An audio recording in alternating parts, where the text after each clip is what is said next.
A long day of football about to come to an end at AT&T Stadium in Arlington, Texas. The International Bowl 2015 featuring teams from USA Football against teams from Football Canada. Doug Anderson and Joe Vasile with you this evening from Arlington to bring you the nightcap of a four-game affair this beautiful Saturday in North Texas. And what we've seen so far, Joe, some outstanding football from both the Americans and the Canadian squads.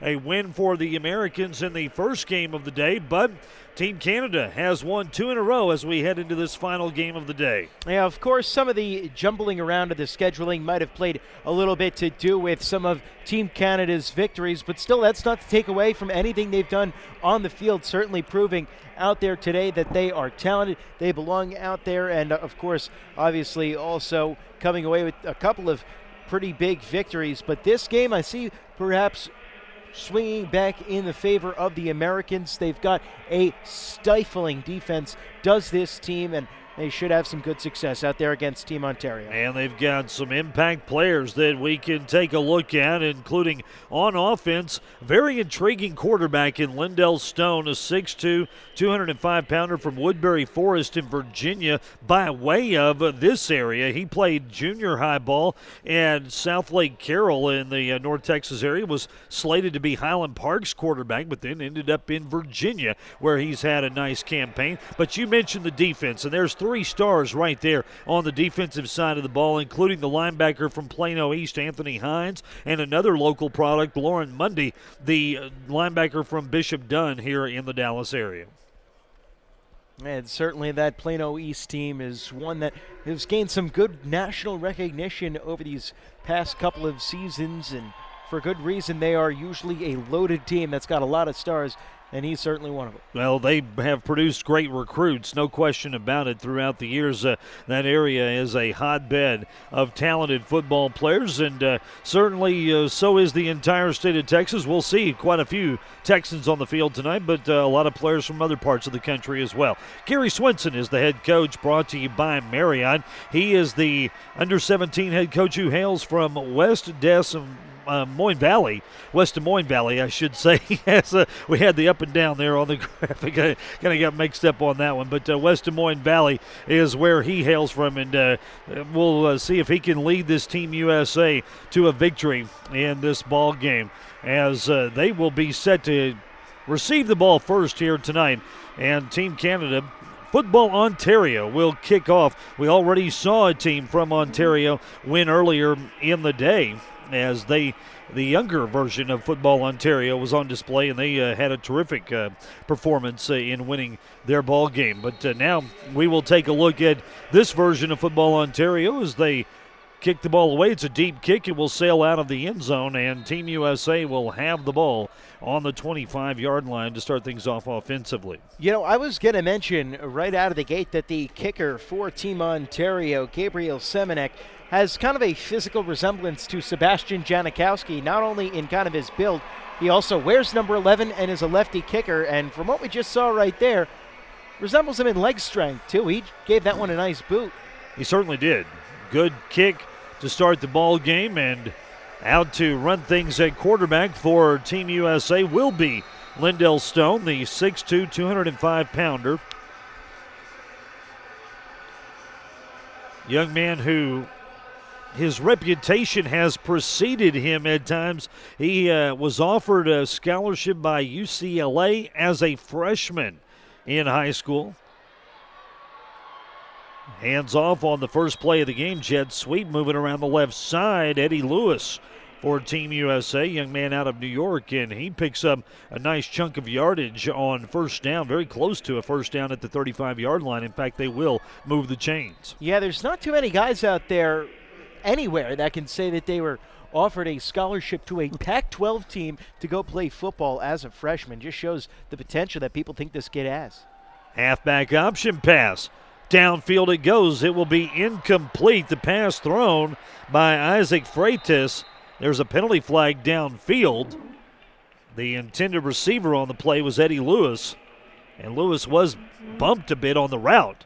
So we'll see if the penalty is an interference against Football Ontario. And that is exactly what it's going to be. It goes against Tyrell Richards, the defensive back from Brampton, Ontario. As you took a look at the replay right there as they were making the call and looking at it up on the big board right now, you see exactly what happened. It was, well, Richards was right there, and Lewis ran smack right into him. So a first down for Team USA in midfield. Stone out of the shotgun, rolls out, tosses one, complete to Lewis. Lewis finds a block and takes advantage, picking up the first down across the 35-yard line. Out of bounds at the 34. Nice running from Lewis, but he picked up a heck of a block downfield. Yeah, that was Isaac Frades who laid the block on, as you see right here, coming in and just lowering his shoulder and plowing over the defender, allowing for the big gain. 4 receivers set up on the left as Stone rolls that way. Now crossbody throw his right hand, picked up inside the 10, down to the 5-yard line. What a one-handed catch that time by Trevor Russell. We'll dial that one up on replay right now. You get another chance to look at it. It is Stone just rolled right out to his left and delivered a bullet that actually turned him around a little bit, but once Russell readjusted his body, reached out with the right hand and was able to pull it in. That is one of the tougher throws for a quarterback to make. A right-hander running left, having to stop and throw with that right hand. But Stone able to do it, execute it well, and now it's 1st and goal. Team USA opening drive of this ball game. Full house in the backfield as Stone will pitch it to the back, heading left. That's Dominic Williams. Williams will be stuffed at around the 5-yard line. Williams, young man who's from the Dallas area, played at Parish Episcopal Private School. He's from McKinney, a suburb of Dallas. Ran for over 2,300 yards this past season. Right time bringing in the full house to try and get a couple extra blockers, but usually as a defense, when you see that full house formation, you more or less sell out that you're going to get the run, and that time Ontario guessed right. 2nd and goal from the 5-yard line. And again, they will put 3 in the backfield behind Lindell Stone.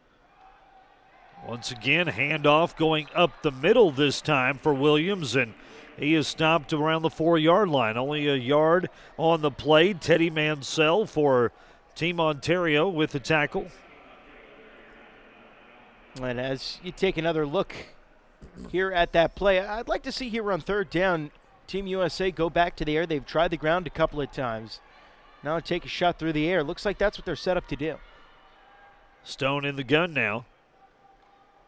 Quick drop now, pitches it to Lewis. Lewis looking for the corner, has it. Touchdown USA. Eddie Lewis with a 4-yard touchdown run to put Team USA on the board first, 6-0. And it was a good use of the stiff arm that time by Lewis, as he took the pitch right around the outside and just stuck the right arm out and knocked over Perry Amankwa of Team Canada and was able to waltz into the end zone from there. Eddie Lewis is a 6'3", 174-pounder from New York City. Played at Modern Day Prep. Kick on the way, and the extra point is good for Team USA. Hunter Reed with the extra point, and that gives Team USA a 7-0 lead, 9:17 left in the first quarter.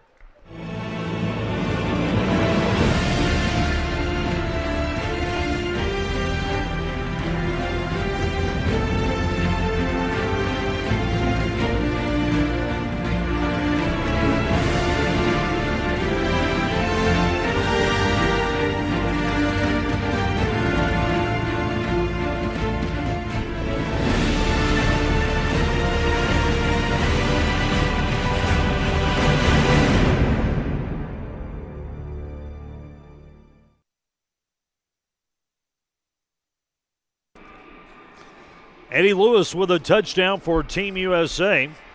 And the Americans on top in the early going of this ball game, 7-0.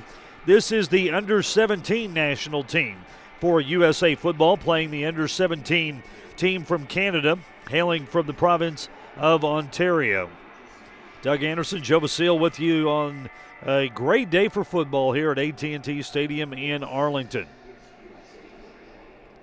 And that was a very good statement drive on that first possession by Team USA. They got down the field and scored pretty quickly and looked very good in doing so. Got a couple of big plays, primarily, though, using Eddie Lewis. He's emerged on that first drive as a real player to watch on offense. Hunter Reed will kick it deep, and Miller will take it at the 5-yard line.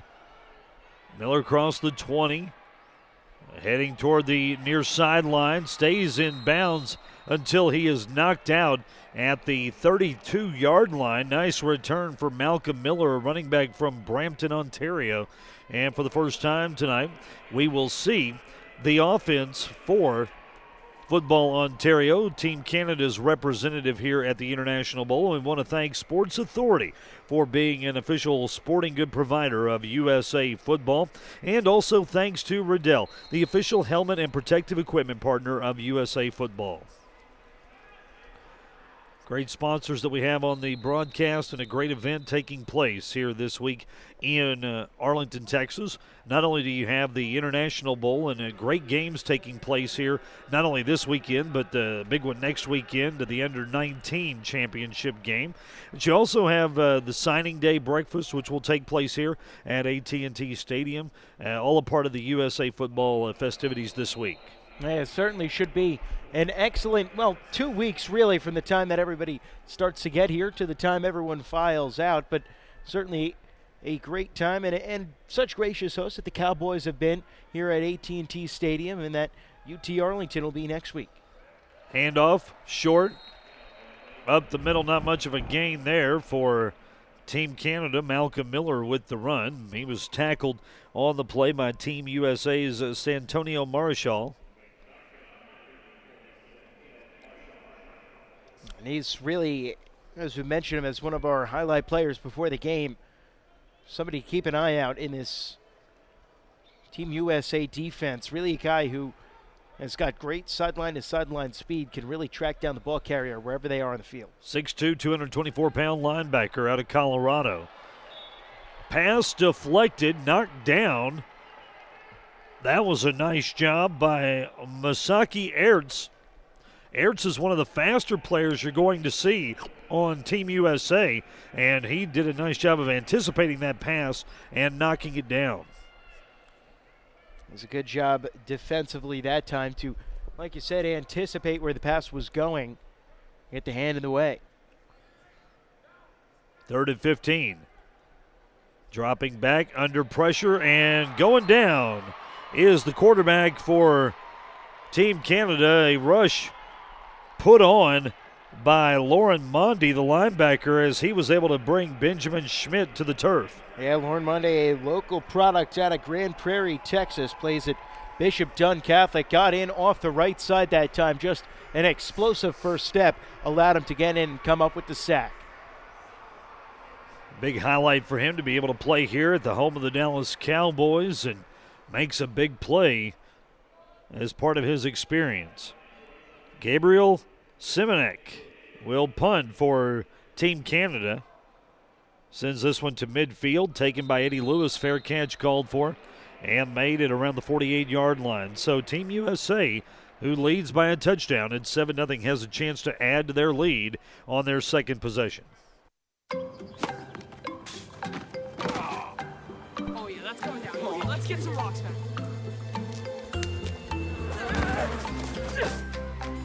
Health can change in a minute. So CVS Health is changing healthcare, making it more accessible and affordable. With walk-in medical care, no appointments needed, and most insurance accepted. Minute Clinic, another innovation from CVS Health. Because health is everything. Back to the action at AT&T Stadium. Team USA with the football. Eddie Lewis with the carry. And Lewis will pick up about 3, maybe 4 on the run. 2nd down and 6 coming up as Lindell Stone stays in at quarterback for Team USA. And a swinging gate formation for Team USA here as they try a little trick play. They'll screen it Out to the left and across the 40. First down yardage at around the 37-yard line for Team USA. The catch on the play made by Antonio Giannico. So you see they just set up the 5 blockers right out in front of him. Threw the screen right out to the outside. And, I mean, even though, that's pretty much what you expect when you see the swing gate formation, was able to pick up the first down there for Team USA. Stone checks the sideline. Now back in the gun to call the play. Quick drop, throws far sideline, caught as Team USA's Isaac Freitas picks up the yardage across the 30 to the 29-yard line, close to another Team USA first down. Well, Micah, what I'm seeing out of the Team USA offense so far, being very efficient, now lining up in the swinging gate once again here.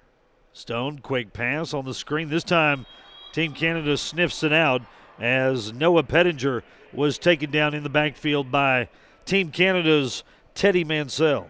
Yeah, I'm a little surprised to see the swinging gate twice on one drive, let alone twice in one game. You figure that's one of those things that's fool me once, shame on me, fool me twice. Shame on me too. Yeah. Well, that time Canada wouldn't get fooled again. There you go. 5:52 remaining in this first quarter. Been a fast-moving quarter and a very impressive performance so far from Team USA. It's certainly some stark contrast to the way they got off to the starts in the last 2 games. So we got an offside penalty going against Team Canada. That'll help out. Yeah, I'd say it's make this a little bit more of a manageable third down. Not that 3rd and 6 is that bad, but 3rd and 1 is a whole heck of a lot better. Oh, yeah. You definitely take your chances with that. Stone out of the gun. He's got a receiver to either side, a man in the backfield. Quick throw, Stone, far side of the field. It's caught, spinning up for the first down is Isaac Freitas, who picks up enough yardage to move the chains at the 21-yard line. So far, the wide receiver tandem of Freitas and Eddie Lewis has been doing an excellent job on both sides when they've been split out wide of providing some extra length to the field. And obviously, we've also seen some pretty good hands on display as well out of them. Now they'll spread the field a bit more. 2 receivers lined up to either side. Stone out of the gun calls the play. Quickly looking for his back out of the backfield inside the 20-yard line. Across the 15, pushed out of bounds at the 10 was Marvin Fredna. And Fredna, with his first touch of the night, picks up good yardage. There is a penalty flag down on the play, however. And we'll see if this one ends up standing. Penalty flag down right at about the 19-yard line as we take a look on the replay here. Well, there might have been a little bit of a hold there. Fedna running back out of Malden, Massachusetts.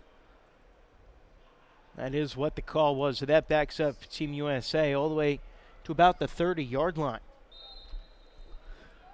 Making a first down and 19 coming up here. A long first down facing Team USA. They go back to single receivers on either side of Lindell Stone.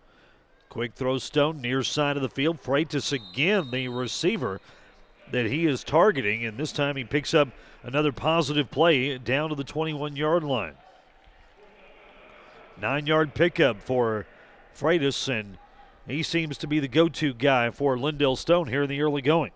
So I'll bring up now a 2nd down and 10.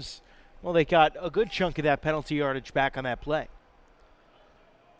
Stone hands off to the man in motion. That's McClellan.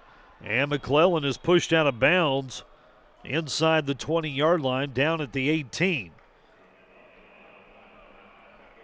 Jacques McClellan, the wide receiver out of Lake Worth, Florida, with the carry on the play.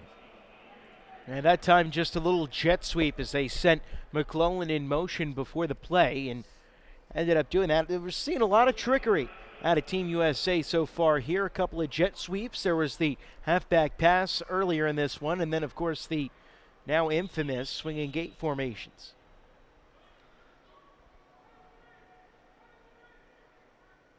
A lot of movement on the Team Canada defensive line, but did not jump off sides, and now a whistle blows, and this could be a delay game penalty against Team USA. That's what it is. It'll back him up, make it from a 3rd and 7 now to a 3rd and 12. Certainly not the trade-off that you want on offense after they got the gift their last 3rd down of a penalty on the defensive side. As we take one more look at the replay of McClellan's rush. 3rd and 12 for Team USA. Loaded up on the right side. They'll run the reverse pitch. Lewis breaks one man's tackle, now runs out of bounds at the 11-yard line. That will be close to a Team USA first down as Eddie Lewis shows off those wheels again. And the key here is to keep an eye out for number 12 on that replay. Gregory Kimball Jr., the tight end, who came out and laid a pancake block out in front of Eddie Lewis on that play. Lewis picks up the first down. 1st and 10 from the Team Canada 11-yard line. 3:40 left here in the first quarter.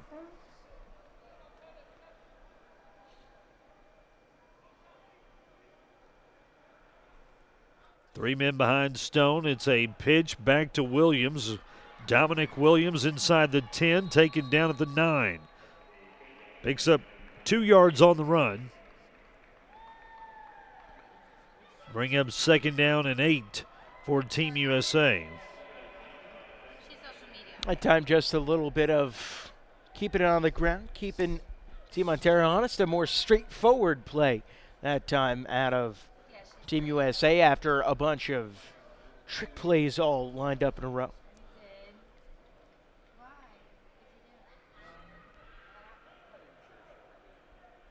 Back to a full house backfield.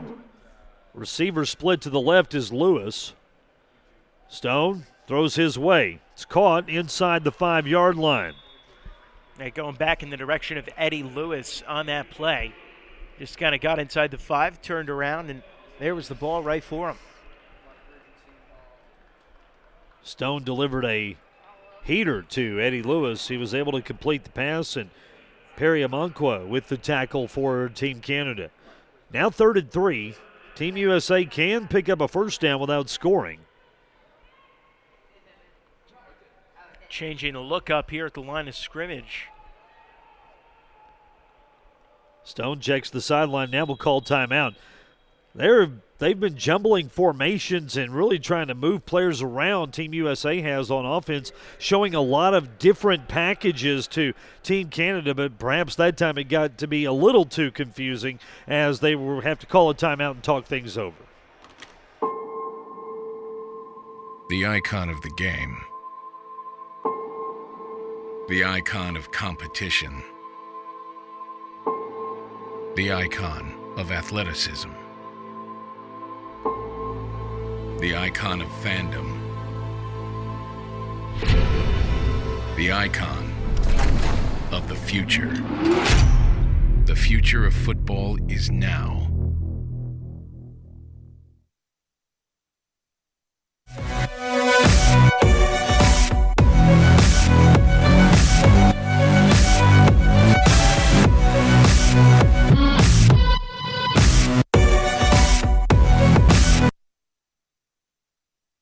Doug Anderson and Joe Vasile with you from AT&T Stadium in Arlington.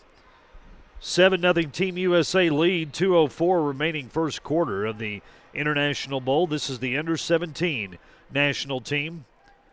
Headlined by quarterback Lindell Stone. He's in the gun trying to lead his team to a second touchdown. Stone throws to an open man in the end zone, incomplete. Just over the outstretched arms of Isaac Freitas, and that will bring up 4th down and 3 for Team USA. Yeah, that time Stone just hoisted that pass over into the end zone, but it was just a little bit too far out in front of Freitas, who, to his credit, tried to make a nice diving catch on it, but just not as good touch on that one I'm sure Stone would have liked. Well, the play unfolded perfectly for Team USA. Just the throw was a little off the mark. And now you've got Hunter Reed on to attempt a field goal attempt that is good for Team USA to give them a 10-0 lead. So Team USA scores on both of their first possessions here in the football game, and with 1:53 left in the first quarter, they lead 10-0.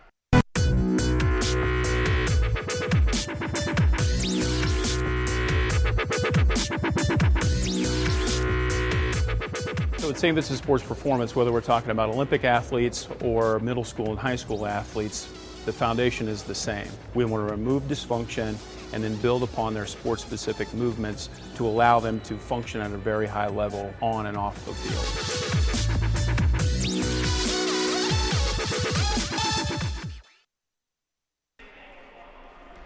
Hunter Reed, a 21-yard field goal to give Team USA a 10-0 lead. Reed out of Peoria, Illinois. Last year, 19 of 20 PATs, 6 of 9 field goals, including Joe along a 45. So Team USA has maybe a weapon in their back pocket that Team Canada might not have. I don't know. We saw a pretty good leg out of their kicker as well on the opening kickoff. But 45-yard field goal, that shows you that Team USA's got a leg.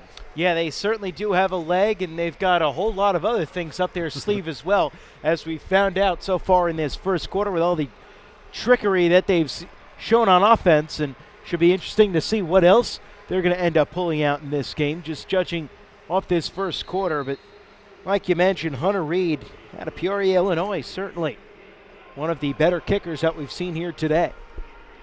And figures as far as you get older and older, you get better and better. Surely.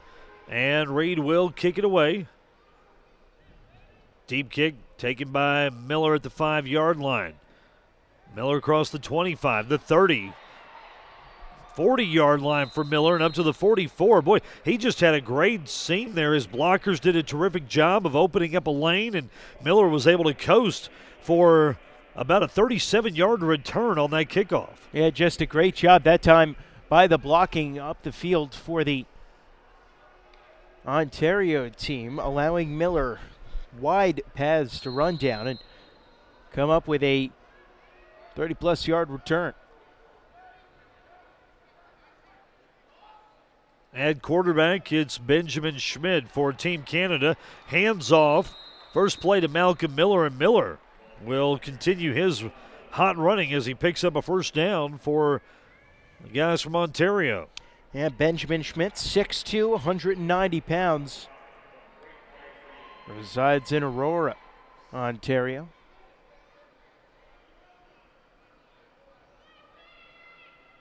Miller will take a much-deserved breather on the sideline for this play.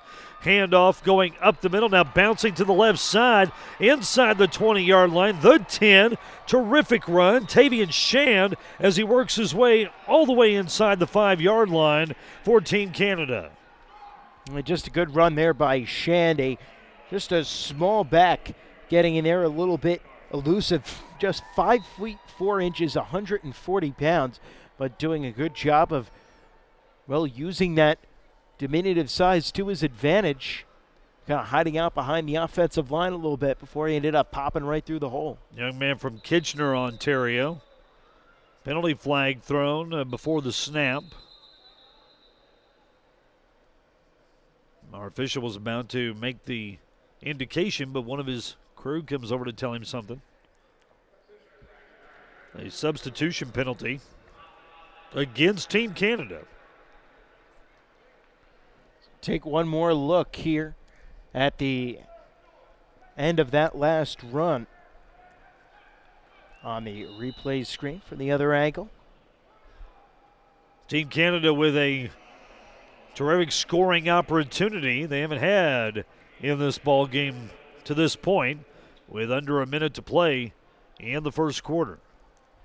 We'll see if the U.S. team defense can end up holding here and forcing him to just kick a field goal. Miller takes the handoff, hit in the backfield, and he is dropped by Team USA's Jordan O'Hara. O'Hara, a 6'3", 210-pound defensive lineman from Nevada City, California. I wonder if there's a California City, Nevada. There probably is. Well, there's only 2 ways to find out. Well, there's a Carson City, but I'm not sure about a California City. Schmidt, handoff to Miller, and Miller this time breaks free, and into the end zone he goes. Touchdown Team Canada as they put their first points on the board in the game, trailing now 10-6. Yeah, Malcolm Miller is just a very good speed back. Just doesn't need a big hole to be able to squeeze through. He was able to get a big one, though, on that one, and able to make about a half a cutback to skip into the end zone that time for the touchdown. On to attempt the extra point, Gabriel Simoniak. And whistles before the play. Flag is down right at the line of scrimmage. A false start penalty is the call against Team Canada, so this will mark the ball back. Officials will spot it on the 13-yard line. They will snap it to the 15, making it a 25-yard extra point attempt. Snap is down, kick is on the way, and it's good. So Team Canada now trailing by only 3 as we come to the end of the first quarter from AT&T Stadium. The under-17 national team for USA leading 10-7.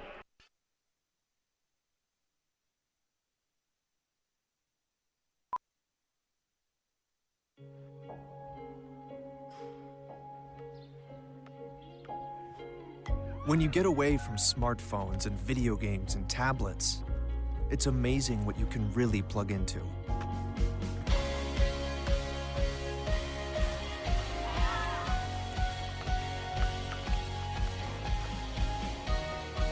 This season, shop the brands you love, plus thousands of items on sale now. Sports Authority, all things sporting good.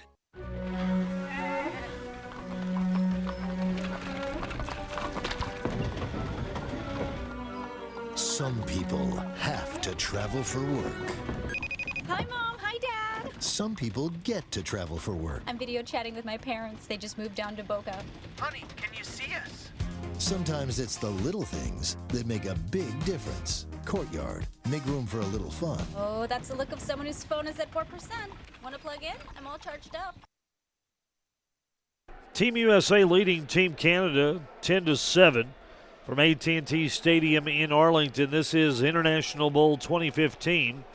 Doug Anderson, Joe Basile with you as we bring to a close the full day of football here in North Texas. Started at 10 o'clock this morning. 4 games later, we are bringing things to a close, but we start the second quarter with Team USA on top, 10-7. A touchdown on their opening drive, followed up by a field goal, and now a chance to add to their 3-point lead. Yeah, good job overall by the U.S. team offense in looking good, throwing in some trickery in there as well on their first 2 drives. We'll see what wrinkles they've got up their sleeves here on drive number 3. A squib kick down the field, taken at the 10-yard line. Across the 20 for Team USA, Marvin Svedna, and Svedna will work it across the 25 up to the 26. I want to thank our sponsors for our broadcast today, including St. Vincent Sports Performance, the official sports medicine partner of the U.S. national team, and CVS Minute Clinic, the official sports physical provider of USA football.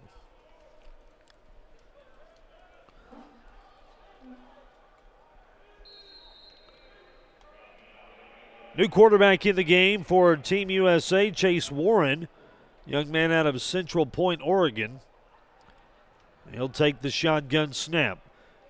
Fling it downfield, caught, and up to midfield. The reception made by Roger Mellado, the 6'3", 220-pounder from Virginia.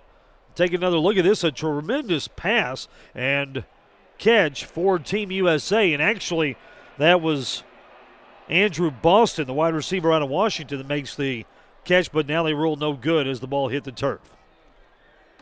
And just an unfortunate break that time for Boston, who would have made it a great catch if he was able to control it all the way down. Cowboys fans know a thing or two about near catches. Yeah, they do. Still a sore spot here in the North Texas area. It looks like we're going to get a whistle and a timeout taken here. Timeout on the field. It's called by Team USA, and we'll take it with them with 11:45 remaining in the first half, with Team USA on top 10-7. This is where games are played, where friendships are forged, where kids come to have fun. This is where coaches teach fundamentals, where respect is both learned and earned, and memories last long after the clock reaches zero. This is USA football. We play for this. It's our country. It's our sport. They gonna keep getting up. They gonna keep knocking it down. They gonna get back out. So we're to play, man. I die for my country. I die for all y'all. I die for my family. All them here to watch me. I'm a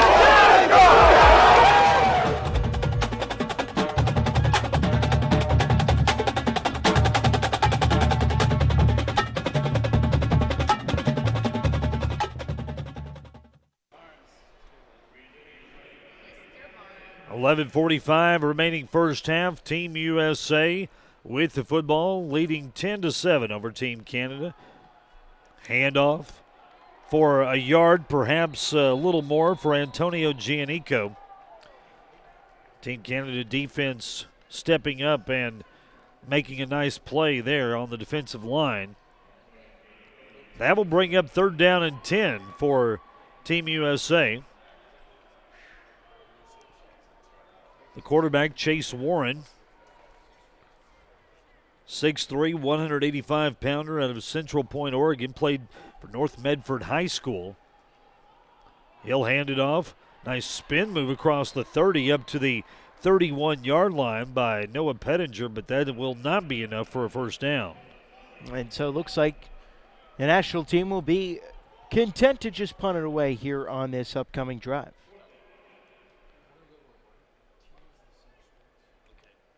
As that'll bring out the punting unit here for the under-17 team for the first time today. Tristan Diaz is going to be handling the punting duties. He's only a quarterback out of Claremore, Oklahoma.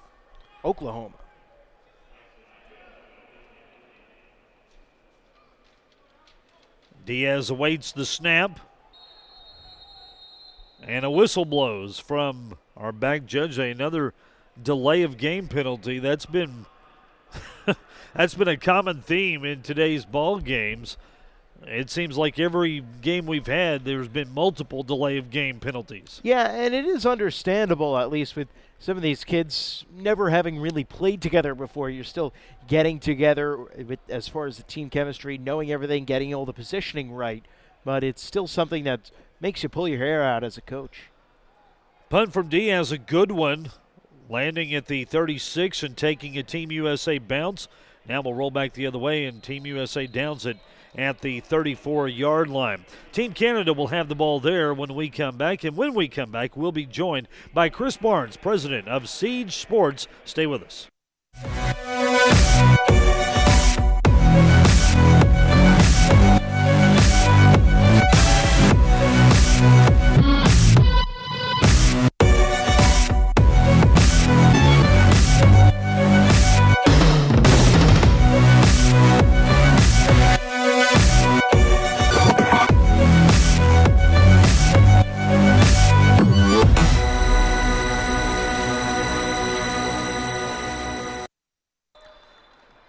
Back to the action. Team Canada with the football as Brandon Speller makes a reception for the Canadian squad, picking up a first down, and we're pleased to be joined now by Chris Barnes, the president of Siege Sports. You are the brain trust behind the uniforms that Team USA is wearing in this festivity. So far today, they've looked very sharp, I might tell you. Oh, good, thank you. I wouldn't say that I'm the brain trust. I would say that my team was the brain trust, but yes, thank you. Well, tell me a little bit about the process, what goes into the design, what goes into making the uniform and taking it from a thought, from a drawing on paper, into what these young men are wearing this afternoon. Yeah, that's a good question. Really what we did was work closely with USA Football for over about 3 months, coming up with different variations. Everything we do is custom and everything is done digitally first. So our creative director and creative staff work closely with the folks at USA Football to come up with something that was significantly different than what you've seen on the field or what they've had in the past. So, our process is really 8 weeks, 6 to 8 weeks. So we started this process probably about April of last year, and we are where we are now. And what ideas did you have in mind? What ideas did USA Football have in mind that they wanted to implement and make sure were included on the uniforms? I would say pride, honor, and country. So, using the stars and stripes, using red, white, and blue, making sure that you paid attention to the details, have the American flag on it. But the big thing was coming up with the stars and stripes. That was the big one, and integrating that into the uniform. Benjamin Schmidt goes down, a loss of yardage on the play as Team USA's Brian Lassiter comes in to make the sack to bring up a long fourth down for Team Canada. And, well, I think certainly one thing that has been impressive is you look at the huge jumbotron here, Jerry Vision at AT&T Stadium, and the uniforms play so well on that high-definition screen. Yes, sir. When you think about designing a uniform and you think about what goes into it, do things like that, how it's going to play on television, does that ever enter your mind? Oh, absolutely. You want to make sure that it looks good on television. You want to make sure it looks good in person, because one of the big things about our process is just because it looks good on a teleprompter or on a computer doesn't necessarily mean it's going to look good in person. So we take great pride in every time we design to make sure that it looks good in real life as well as on TV. Final question for you. What has the player response been? Have they enjoyed putting on these uniforms? Yeah, they have. We did a reveal last, I think it was Tuesday. We're going to do another one on Tuesday, and I'd say the response has been great. Kids have come up and thanked us, and so it's been very, very good. Well, personally, I tell you, I really like the look. I think the helmet especially is a highlight for me, but the entire uniform looks great, and I know the kids have a lot of pride in wearing it, not just to wear the uniform, but to think about what it represents as well, being a part of representing their country in Team USA. Absolutely. Well, Chris Barnes, we appreciate the time. Thanks so much. Thank you very much. I appreciate it. That is Chris Barnes, the president of Siege Sports, the company behind the design of the uniforms for Team USA. We certainly thank him for his time here this evening. Get back to the action on 2nd down and 7, and Team USA continues with Chase Warren at quarterback. Warren out of the gun, drops back, fires one far side. It's caught across the 30 up to the 31-yard line. Not much of a gain there for Freitas, but still able to advance the stick somewhat. Team USA last time out on defense, Joe doing a nice job to contain the Team Canada offense, and now they've got a chance to add to what is a 3-point lead. Yeah, they had a good comeback drive where they, after allowing the touchdown the last time they were on the field, like I said, came back and had a nice stop, but right there on 3rd down, the incompletion is going to bring up a 4th down, and now looks like these two teams will be trading punts. And Warren was hit as he delivered the pass by Nathaniel Edwards, a linebacker out of Ancaster in the province of Ontario. And so now Diaz will be on to punt the ball for Team USA. Back to receive it for Team Canada, Tyson Middlemost, 6'1" receiver from Dundas, Ontario.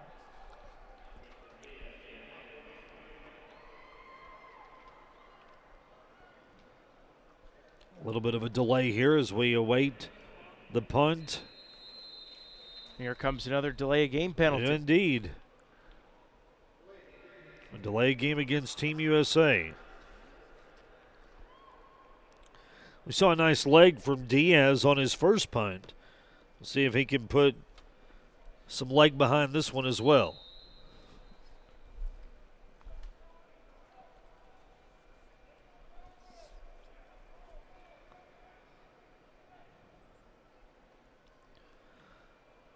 Diaz high kick. This one will take a Team USA bounce and now go flat at around the 38-yard line. They'll spot it at the 39 officially. So Team Canada with decent field position as they trail 10-7. 6:06 remaining in the first half. Want to remind you to check us out on social media using the hashtag IB2015 on Twitter. You can also follow USA Football, USNFT, and USA_football as well. Those are some of the places where you can find information about USA Football and also chat about what's going on in the game using that hashtag, hashtag IB2015. Certainly been fun using that hashtag all weekend long, looking at all the pictures of everyone arriving in this week and all the players getting excited, getting ready to go on the field, taking the pictures themselves when they have the opportunity to, watching the games in the stands, all that stuff. Really exciting to follow along. Watching some of that this morning, actually, after our first game.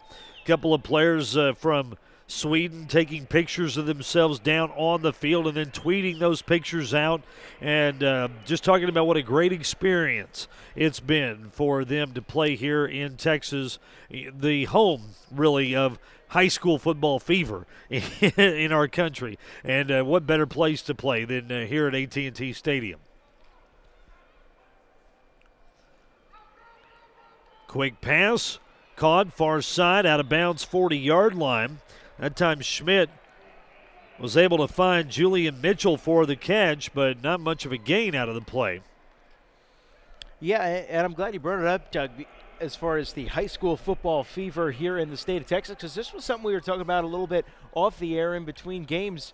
It said during the 6A state championship, they packed this place with 53,000 people. Yeah, 53,000 fans for the 6A state championship with the Allen Eagles, and that did set a state record. But beyond that, as Schmidt rolls out, looks downfield, now goes out of bounds around the 45-yard line. Not only did it do that, but the Texas High School Football State Championship game, the highest level, outdrew in attendance 27 of 38 college bowl games this season. So that's saying something about the love that Texans have for their high school football. Yeah, it really only seems natural that you would hold an event such as this with all the different high school age and middle school age kids all coming here in Texas. As far as if you're going to pick a venue, you might as well do it in the heart, really, of this age group of football in this country. Timeout called by Team Canada with 4:54 remaining in the first half. And we'll take a timeout as well with Team USA leading 10-7. What does it take to become elite? It takes more than dedication, focus, and hard work. It takes an elite-level training program. Customized, sport-specific, online. Your perfect workout every time. That's Volt Athletics.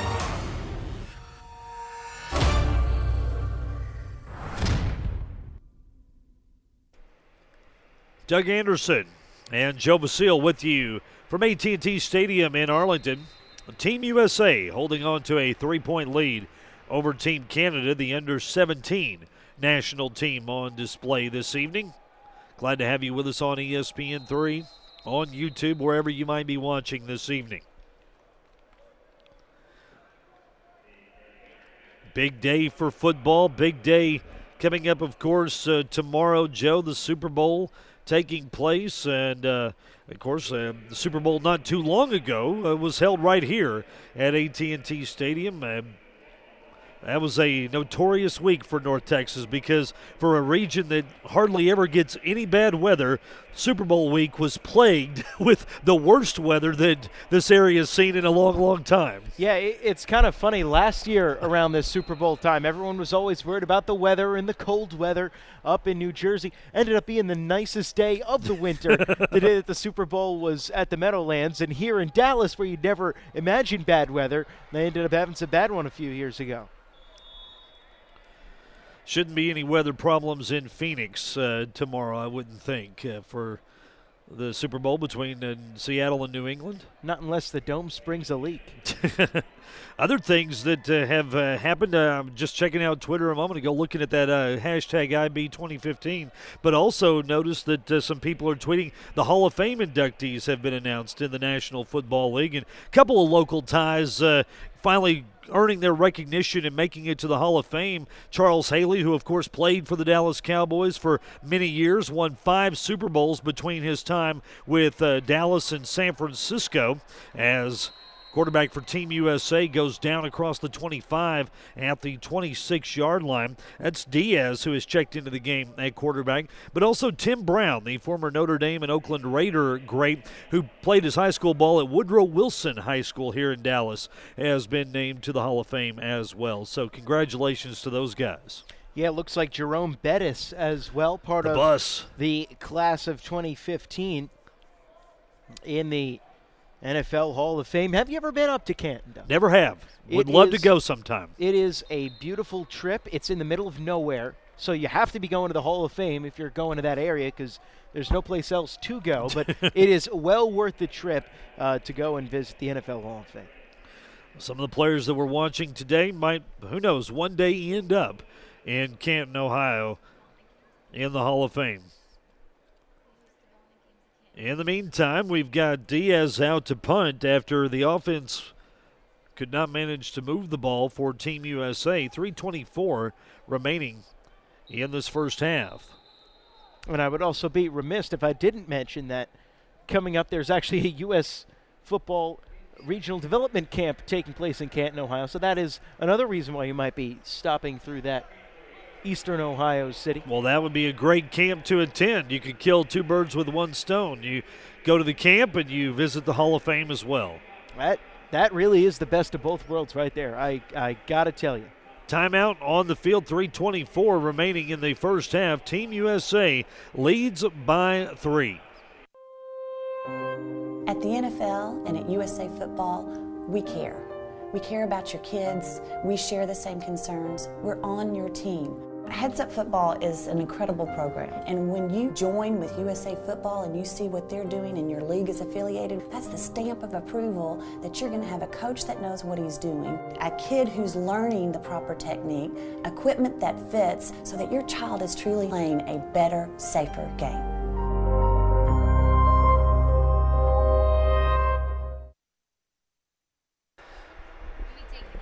Fourth and 3 for Team USA. Both teams down to 1 timeout left in the first half after Team Canada called a timeout just moments ago. Now Diaz to punt, and his kick sails inside the 40-yard line. Team Canada thinking about picking it up. They'll try to, but immediately the receiver hit on the punt return as Team Canada's very own Tyson Middlemost tried to pick that ball up, but he was immediately smothered by the special teams coverage for Team USA. Yeah, but a good job of Karaman because after he fumbled it, it was a live ball to be able to fall in it. Rather, Middlemost was when it was able to regain control of the ball here. As this second quarter has taken on much more of an air of a punting contest. No team has been able to put up any kind of points on the board. They've just resulted in punting after every drive here in quarter number 2. Benjamin Schmidt stays in at quarterback for Team Canada. His pass complete across the 40-yard line as make that Brandon Speller with the reception on the play, and Speller picks up about 8 yards on first down. A good job there by Speller to be out in the slot and kind of catch that Little screen pass and then rumble down the field. Speller, pretty big guy, checking in at 6'2", 215, using that size to his advantage, lowering the shoulder, generating a lot of power going forward.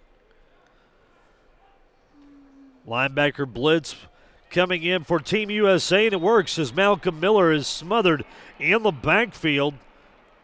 Great defensive call for Team USA that time as they brought a linebacker in on a blitz, and he was able to help disrupt that play and bring down Malcolm Miller. Yeah, Dylan McDonald was the one who got in and made the first hit. The linebacker wearing number 56 for Team USA, as you'll see him come right up the middle here and make the initial hit. Looked like Jackson Yost ended up getting in there to clean him up.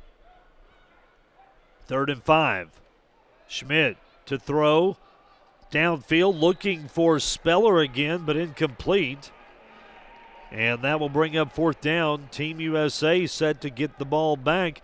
Just under 2 minutes remaining in the first half. Yeah, and at the back end of that play, Lauren Mundy got in a nice little hit on Schmidt right after he released the ball. He was within a step, ended up getting him, wrapping him, and throwing him down to the ground. Always nice when you can get that little chip in on the quarterback at the end of an incompletion as well. Gabriel Semeniuk with the punt for Team Canada. Picked up and immediately wrapped up was the return man on the play, McClellan. McClellan was trying to make something happen on that return, but Team Canada had great coverage downfield on the special teams. Yeah, nothing really that McClellan could do that time except for, well, just take his lick there and hope that he would emerge okay, which is exactly what happened as the referees blew that one dead. Team USA with time to work with, 1:44 on the clock and 1 timeout.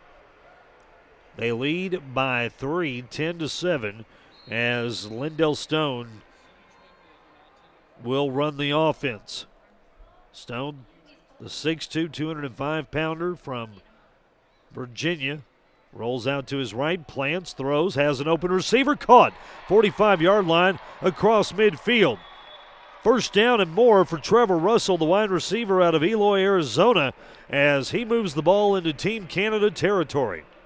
And just a good job in the recognition that time. Rolling out was Stone, and he saw that Russell was all alone down the field, pretty much uncovered for about 5 yards in any given direction. 3 receivers line up on the left for Lindell Stone. Low snap, he has to dive on it. It's a loose football.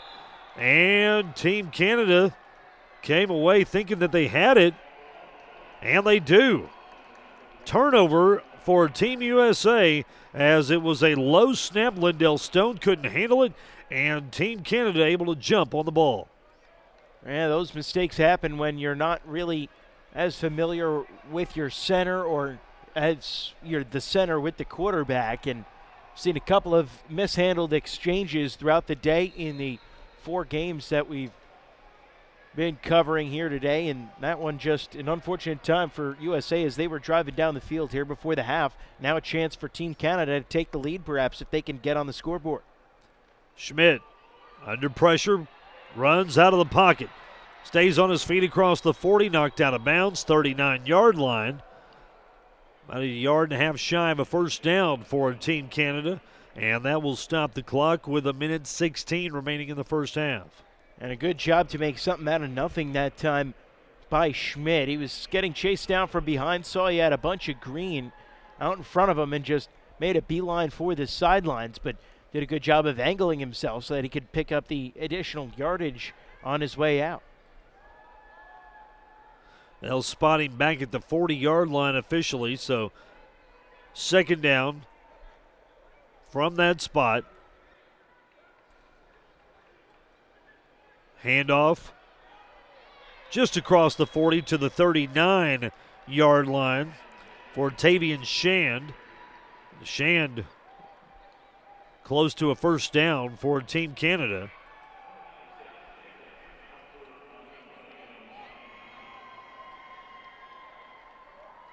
He'll be just shy. It will be 3rd and 1. As we are playing with 44 seconds left here in half number one.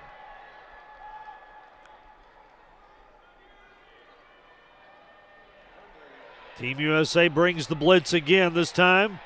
Schmidt able to elude the rush and throw downfield, but incomplete as he was looking for Tyson Middlemost. Yeah, and Anthony Hines III was the player who you saw kind of time the snap count almost perfectly. Got in untouched, then he got chipped a little bit by Malcolm Miller. Still nearly was able to bring Schmidt home, and it was a good job by Schmidt once again using his legs to get out of the pocket and just elude harm's way. And it'll bring up 4th and 1. Looks like they're going to keep the offense on the field here. Schmidt threw to Middlemost, but Middlemost, as we looked at the replay, he thought Schmidt was running because he was blocking on the play and didn't realize a pass was coming his direction. Yeah, pass ended up kind of hitting him in the right hip. So we got a timeout taken here by Team USA. Timeout with 29 seconds remaining in the first half. Team USA on top by 3.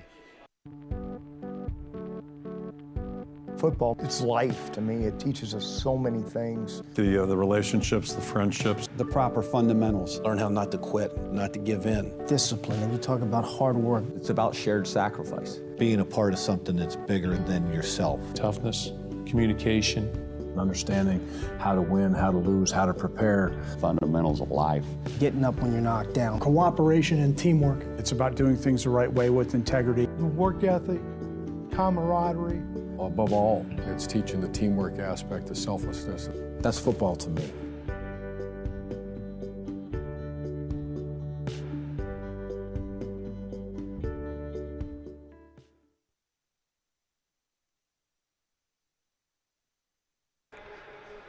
.29 seconds left in the first half. Team Canada trailing by 3 to Team USA's under-17 national team.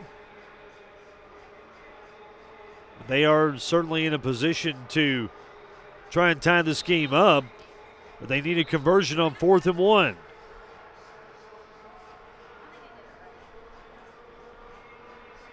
And a lot of stoppages in play, Joe, in the first half of this game. Almost all the timeouts have been used. Team Canada has 1 left. And Team USA is completely out of theirs. And I was going to say this is a big 4th down here for Team USA. Not so much in terms of any implications on the scoreboard, but at least mentally to come up with this stop here and then be able to just put a knee down and head into halftime rather than to have to keep the defense on the field for another play or two. Schmidt will line up in the shotgun. Has a man in the backfield. That's Miller, and Malcolm Miller hit and dropped in the backfield on 4th and 1. No gain and a turnover on downs. Team USA's defense rises up to the challenge led by Anthony Hines III. Take another look at this one on the replay as Hines just got in there very easily once again, doing a good job just timing up the snap counts on that possession, getting some good penetration and coming up with the tackle for a loss. 25 seconds remain for Team USA. In the first half, a 3-point lead.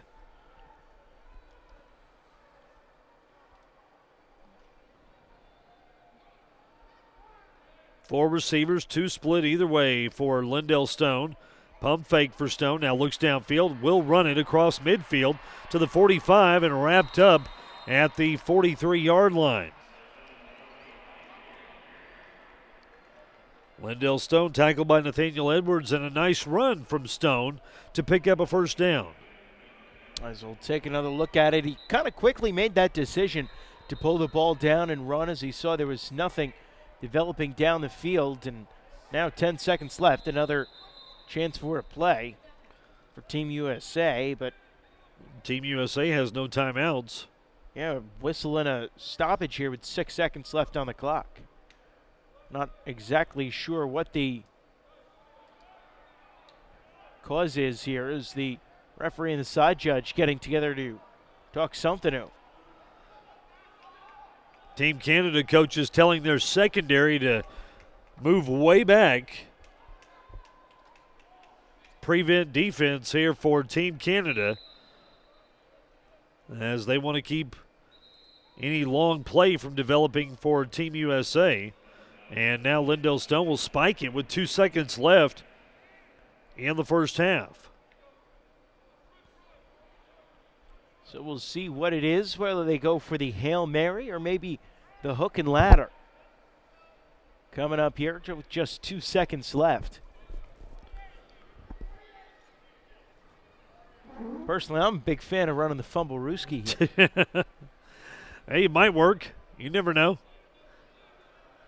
Doesn't look like that'll be the case. They'll put 3 receivers on the right side. Stone out of the shotgun. It looks like they will take one last attempt at the end zone. Stone steps up, throws for the end zone. Eddie Lewis, the receiver there, incomplete. And that will be the final play of the first half. Team USA leading Team Canada by 3. It's 10-7 from AT&T Stadium, and our halftime report comes your way next.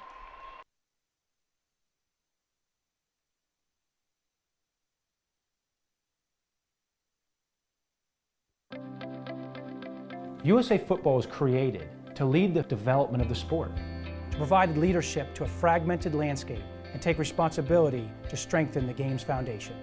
Since 2002, when the NFL and the NFL Players Association established USA Football as an independent nonprofit, we've united the sport. We made sure that everyone, from players and coaches to parents and officials, have access to the best resources. We offer dynamic player camps and exciting digital tools centered on football fundamentals so players and coaches get the best education and training. And as the sport's national governing body, we establish national teams. And because we believe every child with an interest in tackle or flag should be able to play, we have distributed more than $5 million in equipment, almost $500,000 to build quality fields.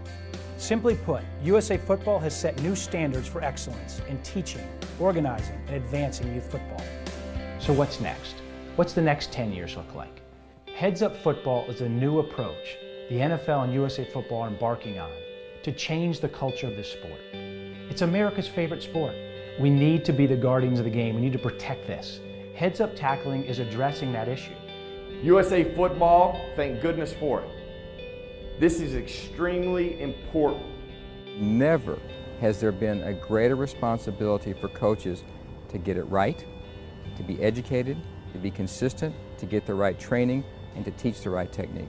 USA Football is committed to teaching every coach how to train their players to become better tacklers. First, we're going to teach you how to properly tackle. Get the head out of the tackle. Then we're going to work with you to reduce helmet contacts in practices, called levels of contact. These two things are married together. Heads Up Tackling is the best way for a young player to be a really good tackler. Heads Up Football is an exciting program. It's going to help the football game in great ways. We want to make sure and support it.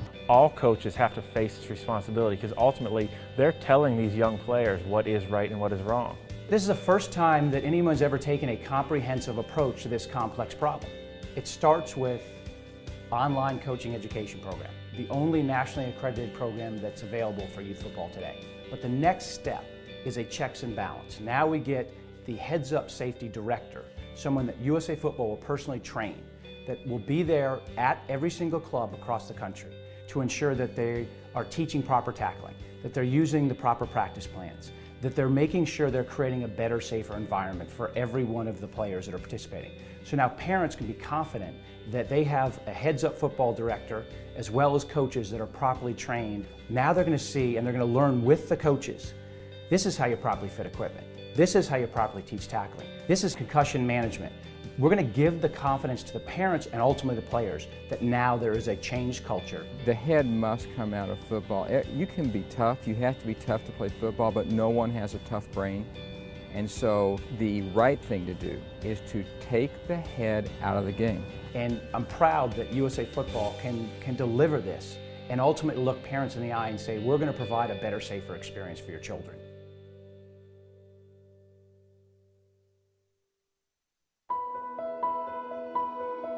Football has become vitally important to America, to who we are as a nation, who we are as a people, a culture, what makes us who we are, what makes this country great. Football is the greatest team game of all. How many times do you get knocked down and you have to get back up? Life is like that. Football is the greatest teacher of life values that I know anything about. Football is passion, it's precision, I love this sport. I want this sport to thrive. This sport has meant the world to me. It's been everything. Every single thing that I've ever eaten in my life or stitch of clothes I've ever put on is because of football. Football is such a great sport. It teaches so many different things. I mean, guys come through it, kids, teamwork, self-discipline, courage. It takes courage to play this sport. I mean, it's a team thing all the way. So we used to say, hey, if you see a turtle sitting up on the fence post, you just remember one thing. He didn't get there by himself. My goodness, somebody put him up there. I can tell you everything that my youth coach taught me today, and I'm 55 years old. And so, is there an influence? Absolutely. You're the first one in the door, they're going to remember you. You have these young men at a perfect time in their lives, so it's way bigger than football. I can't stress it enough how important the impact that you as a youth football coach can have on a young person. Because those coaches are the most important people in those young people's lives right now. The reason I am in football today, and a lot of the values that I have and I share with my team are values I learned from my coach. You're the one they look up to, you're the one they respect. So be really, really careful how you act, what you do, and what you say. The role of the coach and the role of youth football and middle school football, high school football is vital. Football is life to me. It's a lifestyle. It's being around young people, making their lives hopefully better on and off the field. It's not about you as a coach. It's about what you do as a coach to help others become better in their lives. And I think that's what a great coach is able to do.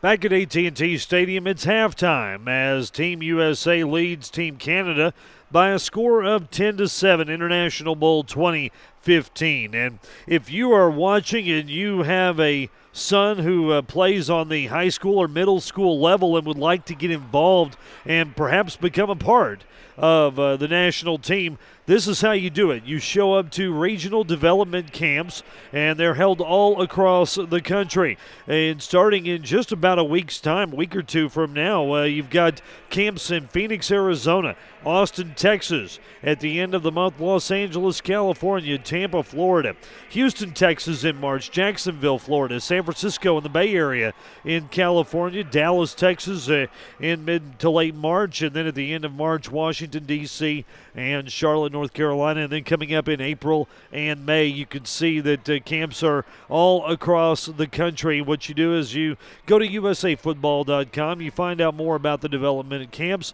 you show up, and from there the process begins for earning a spot on the select teams that make up Team USA and play here at AT&T Stadium. It's a great event. Not only will your child have a chance to make a national team, but in the bottom line, the most important thing, they receive great coaching from the coaches that are at these camps, and they learn the proper techniques, the right way to play the game, and that's brought to you by the Sports Authority. Well, of course, this is a tradition that has been ongoing now for quite a few years, and last year, a big event here, International Bowl 2014. Take a look back at some of those highlights. Hello and welcome to the USA Football Jamboree live from AT&T Stadium. Back to pass, wide open in the end zone, touchdown USA. Sweep to the outside and an excellent defensive play. Dive up the middle, but there he is again, Colton Beebe. Ferguson with an excellent throw to DeJohn Rogers. And that is complete down the sideline. Play fake, Aponte to his right. Beautiful pass, catch at the 5, into the end zone. Touchdown Lynch. Coming through the backfield and causing a fumble. It is scooped up by Team USA, and it will go all the way into the end zone. Touchdown Ryan Wheaton. And down the right sideline, Kamari Murray, the 5'10", 150-pound receiver from Bishop McNamara High School in White Plains, Maryland, for the touchdown. Made it with some room to run. He's got it. Only the kicker to beat. Cuts it to the outside. The kicker dives. He keeps his feet in bounds. And Maiden's going to run this one into the end zone. Nelson at the 11. Nelson is off to the races and will not be caught. Watch out. It looks like we're going in fast forward, ladies and gentlemen. That is true-to-life speed from Charles Nelson. USA looking for some final punctuation on tonight's win over Canada.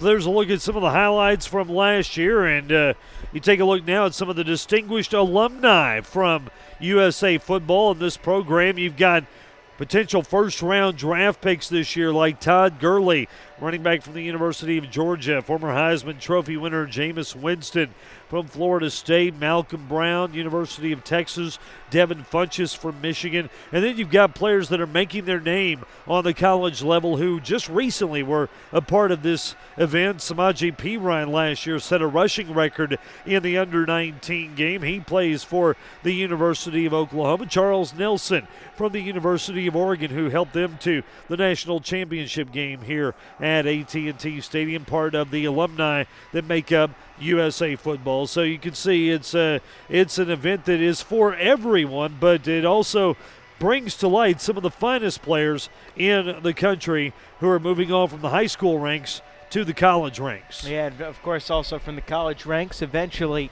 onto the professional ranks.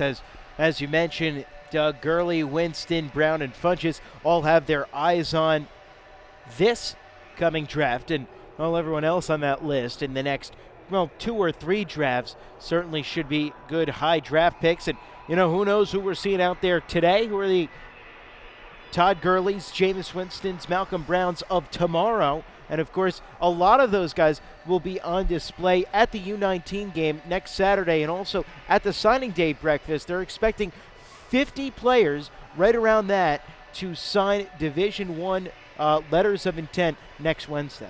That'll be a great event. Lincoln Rose will host that, and then I'll be back next Saturday for the under-19 game at Maverick Stadium on the campus of UT Arlington, just down the road from where we are right now. But let's take a look at the halftime recap for USA football. Eddie Lewis had a big first half. 4 carries, 31 yards. He had a touchdown. Lindell Stone, 103 yards passing. Defensively for Team Canada, Terrell Richards had 7 stops in that first half. So those are a couple of the highlights from the first half of this ball game. And coming up, we'll have the second half, which promises even more fireworks. So stay tuned. Take a look at some of the highlights here from what's been going on during halftime on the field. They had a field goal kicking competition. Nobody was able to get it in. So the mascot just decided to go down there, toss one over his back shoulder and right through the uprights, and then got the little Ric Flair strut in afterwards, styling and profiling his way. But of course there were also some highlights in the game, which we'll take a look at right here. Of course, this was one of the big plays early on for the USA national team, and it is our play of the game presented by Shock Doctor that helped to set up their first touchdown. Yeah, that was a nice pass downfield. Lindell Stone finding Eddie Lewis on the reception, and that put Team USA in scoring position. That's the only scoring drive for a touchdown that Team USA has had in the game, as they have a 10-7 lead. The icon of the game. The icon of competition. The icon of athleticism. The icon of fandom. The icon of the future. The future of football is now.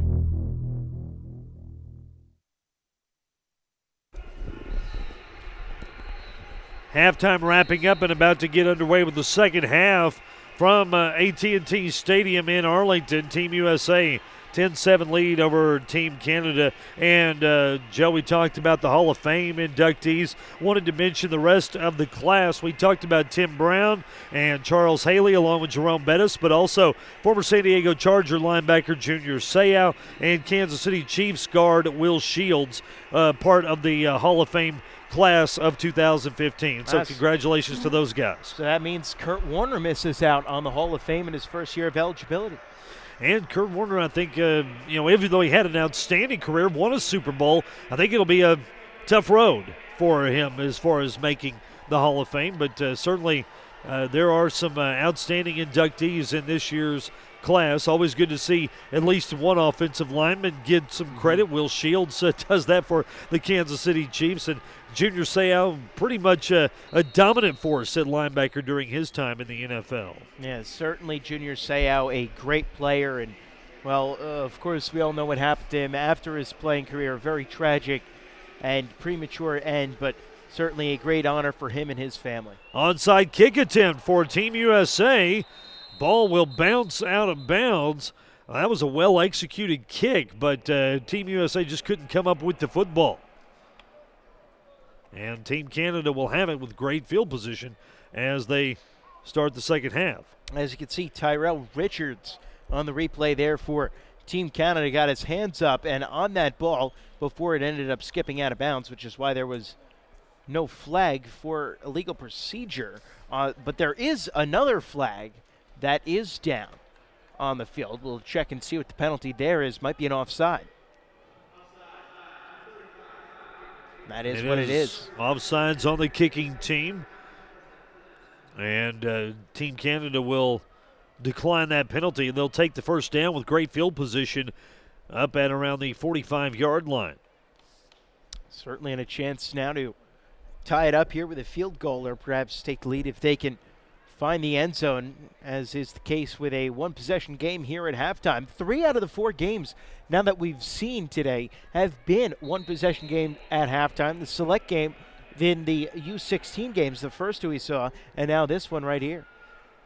Officials spot the ball at midfield, and Benjamin Schmidt out to quarterback Team Canada.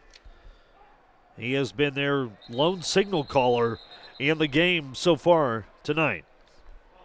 And he had a false start coming here against Team Canada, as about, 3 of their players ended up jumping. So you can take your pick as to which one you want to pin officially with the penalty. As we'll take a look here up at the top of the screen, you had 2 receivers go, and then you had one of the defensive linemen for Team USA jump, which caused an offensive tackle to go.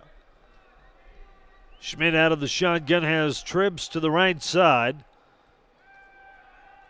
Looks to the left, throws down the sideline, incomplete. Overthrowing his intended target, Julian Mitchell. Just a little off with the touch that time was Benjamin Schmidt. That will bring up second down and 15. Team USA and Team Canada both have strong defensive units, and that was on display in the first half. Each team holding the other to just 1 touchdown, and the only difference in the game, a field goal for Team USA. Schmidt wrapped up and dropped at the 40-yard line. Ball came loose at the end of the play, but the question is, was the whistle blown before the fumble occurred? And I believe the officials will say yes, it was. And they'll say he was down before the ball popped out. We'll get a look on it on replay here. Schmidt getting wrapped up right over to the right of your screen.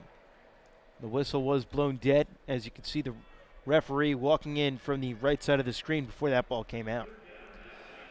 But third down and 19 for Team Canada now, as they face a mountain to climb here on their first possession of the second half. Penalty flag. There was a false start against Team Canada. The receiver, Julian Mitchell, jumped his route before the ball was snapped. There was also some movement over on the other side of the field as well. So both receivers getting into the act, and that turns third and 19 into third and 24 now for Team Canada. And just very difficult there to have these couple of false start penalties. You wonder if there's something that they did at halftime as far as changing up the cadence and the snap counts that are throwing a couple of these players off, because this is now multiple players false starting on a couple of different plays. Schmidt has time, now flushed from the pocket. Looks downfield, has a man, caught at the 45, inside the 40-yard line, Gordon Lamb. And Lamb with the first down for Team Canada on third and 24. The Canadians convert. And just a breakdown that time in the defensive secondary for Team USA is they allowed Lamb to just find a hole, and he kind of sat right down in it, and it was exactly where he needed to be to pick up the first down. Can't allow him that kind of room when you've got that much room to cover. Hand off Malcolm Miller, and Miller is stopped after a gain of a yard. Miller has been a workhorse for Team Canada, but has not been able to really generate a lot of offense running the football so far tonight. Yeah, really Miller's best contributions to his team have been in a kick return game. He's had a couple of very nice returns go his way so far tonight, but not so much on the ground. Does have the lone touchdown, though, back in the first quarter.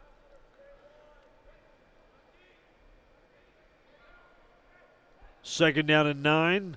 Schmidt, quick throw, far side. Ball knocked away. Excellent coverage on the pass protection from April Washington. And that will bring up a 3rd and long again for Team Canada. Yeah, the Charlotte native Washington that time with just very good defense. Going up, getting elevated, and not trying to make the big play, not trying to be a hero, just bat the ball away, and now bring up 3rd and long.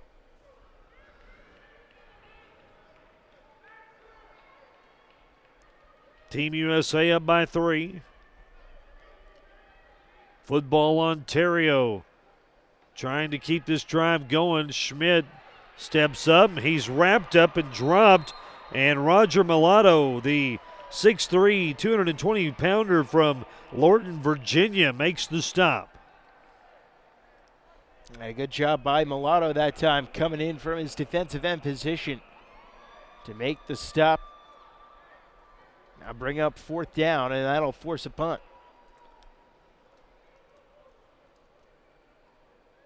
Gabriel Semeniuk with the kick. High one. As it bounces at the 25, takes a Canadian roll inside the 15 down there, and Semeniuk put that ball into the scoreboard, it would seem, on that kick. He put it way up there, and I think that was perhaps his goal all along as he was trying to see just how high he could kick that one. Well, I got to say, it's very tempting, even for me, somebody who would never be punting. I would be tempted if I had a football down there to try and see if I could kick one up into that giant video board hanging above the field. Want to thank our sponsors for tonight's ball game, which include Marriott, the official hotel partner of USA Football and the U.S. national teams, and also Field Turf, the official field building grant partner of USA Football. Team USA back to work offensively as Eddie Lewis goes out of bounds, far side of the field, losing yardage. About 3 lost on the play.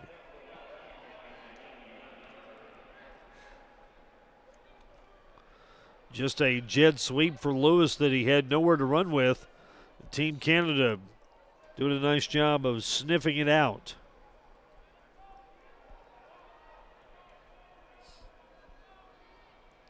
Lindell Stone, the quarterback for Team USA. Stone, quick throw, it's caught. Come back and turn upfield. Freitas across the 20 to the 22-yard line. Yeah, Freitas that time caught the pass and then just did a little circle around to create some space between himself and the defender, which enabled him to pick up the extra yardage and make this a 3rd and 4, or 3rd and 3 rather. Stone barks out some signals to his offensive line. Now under pressure, lobs this one up in the air, and Lewis, the intended receiver, can't come back on the pass. Incomplete to bring up 4th down. Yeah, I'm a little confused as to what Lewis was doing there. It looked like he looked up, saw the pass was going to be overthrown, and then just continued to run down the field almost in ignorance that the ball was coming his way. Maybe he wasn't able to see it because he was looking back and up into the lights, and so just decided to continue to run his route or whatever, but at least from this angle, that was what appeared to have happened. So with the incompletion, 4th and 3 for Team USA. And Tristan Diaz will kick it away, the young man from Claremore, Oklahoma. Good kick from Diaz. Takes a backwards bounce, however, and Team USA waits to see if Team Canada will pick it up. They do at the very end of the punt. And that will push them out of bounds around the 49-yard line of Team USA. So great field position when the Canadians get the ball back. Oh, yeah, that's going down. Come on, let's get some rocks back.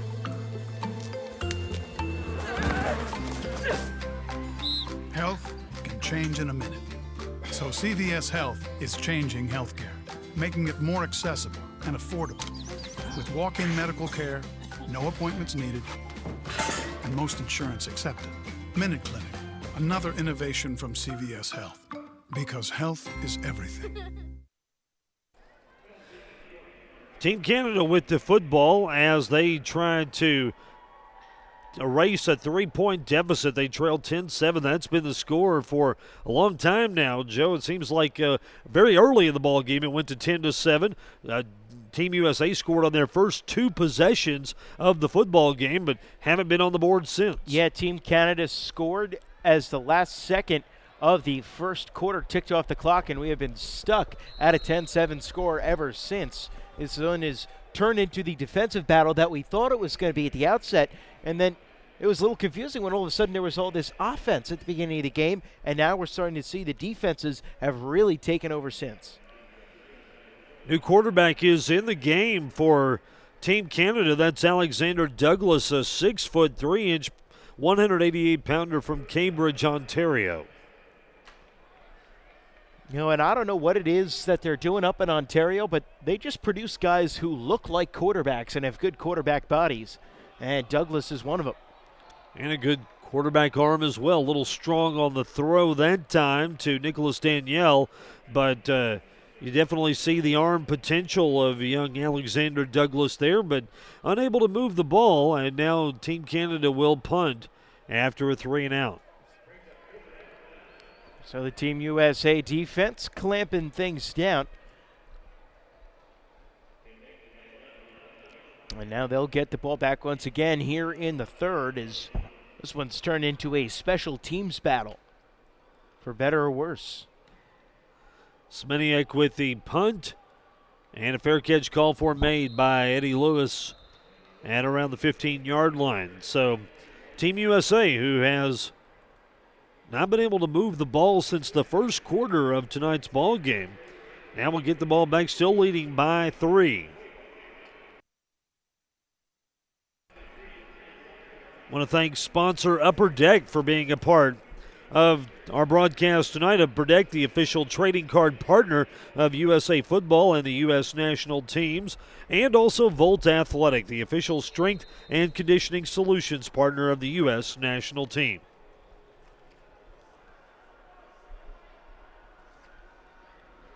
Handoff, running room up the middle, breaking a tackle across the 25 to the 26-yard line goes Noah Pettinger. Pettinger with his biggest run of the night. Young man out of Scottsdale, Arizona. Quickly back to the line and back to Pettinger we go across the 30 to the 32. And Pettinger had been used pretty sparingly in this one up until this drive. He's gotten a couple of touches, but now seemingly being a main back on this turn. Pass to Eddie Lewis, it's caught. He takes it to the outside across the 40, the 45, and pushed out of bounds near the 47-yard line. First down for Team USA, and if you notice, they have changed their tempo here on this possession. They're going to the line quickly, snapping the plays much more quickly than they have been in this ball game, and it seems to be helping them out. And it certainly does, not allowing Team Ontario to really get fully set on defense. And now, though, just as we talk about it, they slow things back down again. Changing up the pace a little bit on this play, at least. Pass caught far sideline across midfield, the 40 to the 35-yard line of Team Canada. Great reception on the play by Max Fisher. Fisher, the young man out of Upper Marlboro, Maryland, one of several players playing for Gonzaga College High School.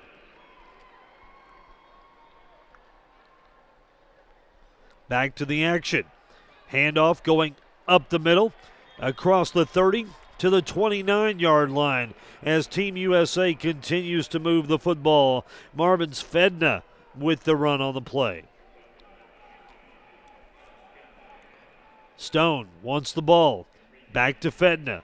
And Fedna this time will get dropped at around the 26-yard line. Close to a first down for Team USA.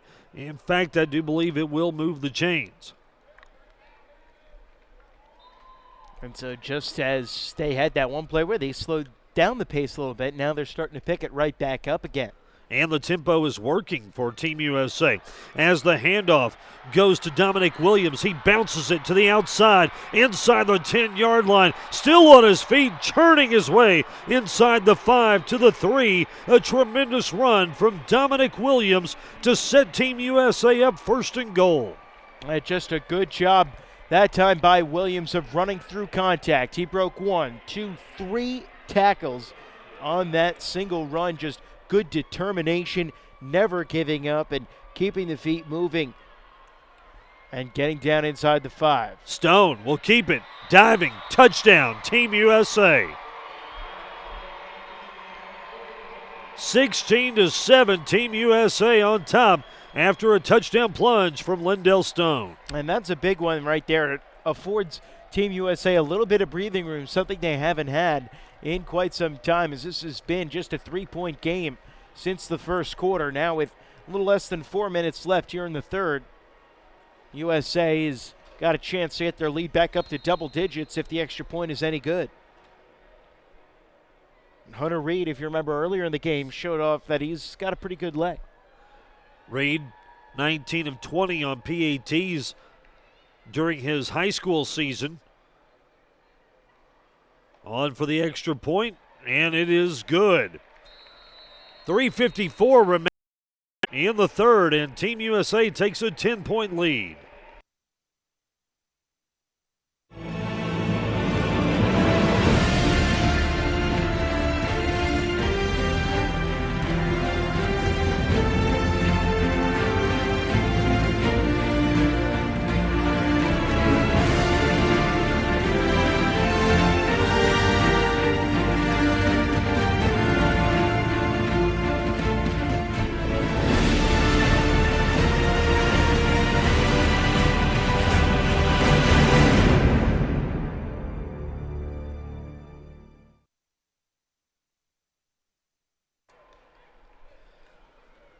.354 remains in this third quarter from AT&T Stadium in Arlington, Texas. Doug Anderson and my comrade in arms so far this afternoon and this evening.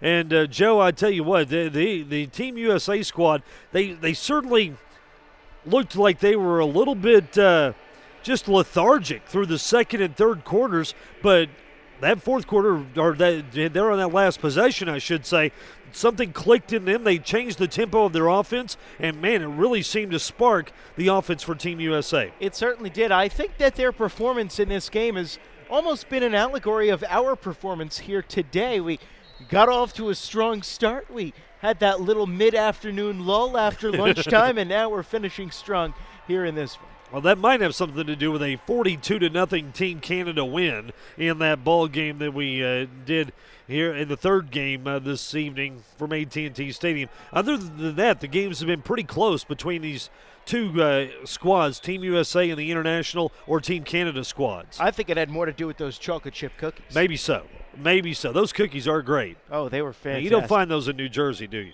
No, not anything that I've found yet. They might exist. As all great things do in the state of New Jersey, but I haven't been able to find those quite yet. Joe Vasile, Doug Anderson with you as we count it down. The second half of the final game of 4 here at AT&T Stadium. on a great Saturday for football in North Texas. Team Canada trailing by 10. Stepping up and now flush from the pocket, looking downfield. Throwing, Alexander Douglas finds a man, and that's Gordon Lamb. Lamb picks up a first down for Team Canada. Just Lamb stuck his arm up, as you can see right there. He knew he was open, signaled over to make sure that Douglas could see that he was open as well, and just was able to pull down that one for a nice catch as he was able to find the hole in the zone. Douglas will operate out of the gun. 3 receivers stacked to the left of Douglas. He'll heave one downfield, incomplete. The intended target was Brandon Speller, but a great job to break it up was done by Team USA's Joseph Zuccari. Yeah, fantastic job that time by Zuccari to just stick his arm up. One of those guys from Gonzaga College High School that you mentioned earlier, sending a pretty good contingent on this team, very well represented.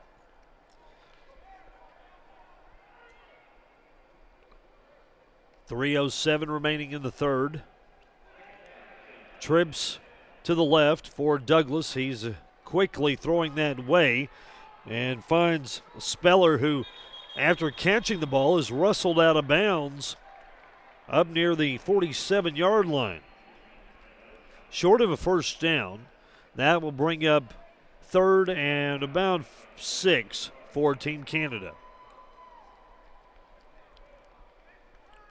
And this is a big 3rd down coming up for Team Canada after you've just allowed the touchdown on your last defensive drive. You're starting to get a little bit short in terms of time in this game. So you've got to try and convert here and put some kind of points up on the board on this drive. Handoff going across midfield down to the Team USA 46-yard line. Tavian Shand with the carry. Shand took a hard hit, but then was able to bounce off of it and still pick up positive yardage and move the chains. Yeah, we saw Shand a little bit earlier on in the game and haven't heard much of him for most of the last 2 quarters. But here getting the call on 3rd and 7 and being able to pick up that first down. Douglas sends 3 receivers to his right, looks that way, throws it for Lamb. It's caught. Lamb quickly wrapped up and dropped around the 42-yard line. Picked up 3, maybe 4 on the play as the team from Ontario continues to march downfield. Lamb wrapped up and dropped by DJ Brown defensively.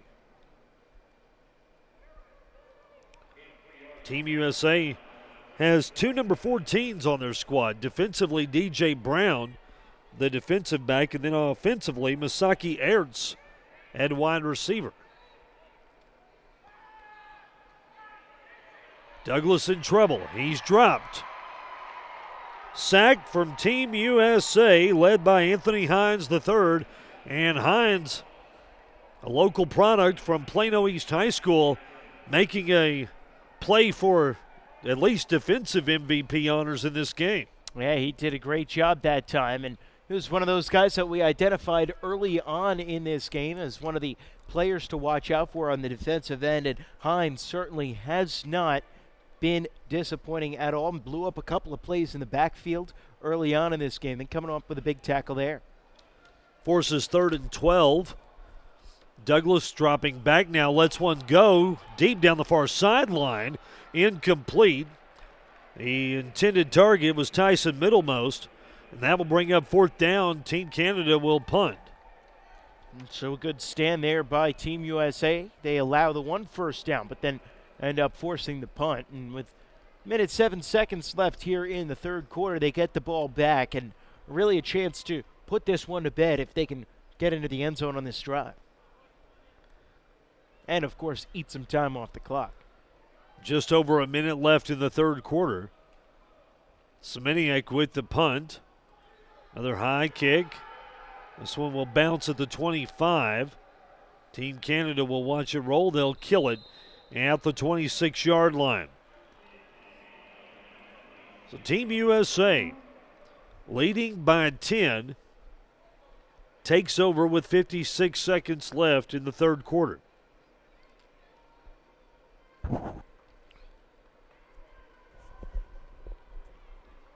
Last drive for Team USA resulted in a touchdown. They changed the pace and went to a faster, more up-tempo offensive set. It seemed to work. We'll see if they try it again on this possession. Two receivers either way.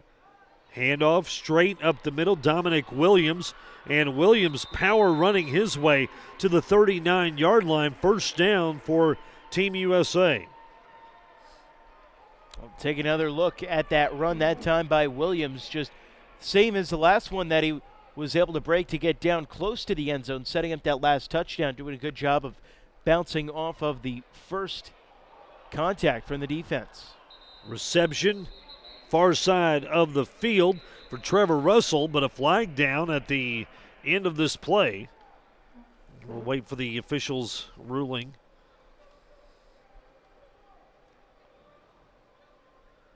Nice catch and run by Russell, but will it stand? It's a holding penalty against Team USA. So we will bring back that play. Try it again. So once again, just wipe that one from your memory. It never happened. Delete the replay of that one, Tom. Three receivers line up on the left side for Lindell Stone. Stone rolls that way under some pressure, throws the football to the Team USA sideline. And that will bring up a long second down and 10. I'd like to see Team USA go to the ground here on this upcoming play. They've been having some success running the ball here on these last two drives. Why not go right back to the well here on second and long? Just try and pick up some yards. Quick pass, Russell the receiver across midfield and inside the 45-yard line of Team Canada. First down for Team USA as Trevor Russell, young man from Eloy, Arizona, comes up with a big catch.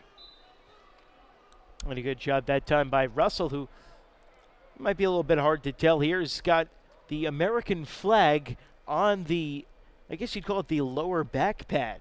That's kind of sticking out from the bottom of his jersey. Nice patriotic touch to the uniform. Stone, pump fake, now heaves one deep, incomplete, intended for McClellan, but could not hook up with the speedy receiver, McClellan out of Lake Worth, Florida. And that play is going to end the third quarter. So that's a pretty good third quarter if you are Team USA, putting up some points on the board and keeping Canada's offense at bay. Final 12 minutes ahead, Team USA leading 17-7.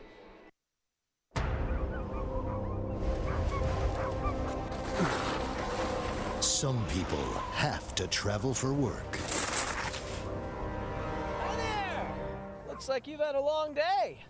Pull up a crate. Some people get to travel for work. Really looking forward to this spinach salad. It's got quinoa in it. Sometimes it's the little things that make a big difference. Courtyard, make room for a little fun. It's wireless. You like reggae?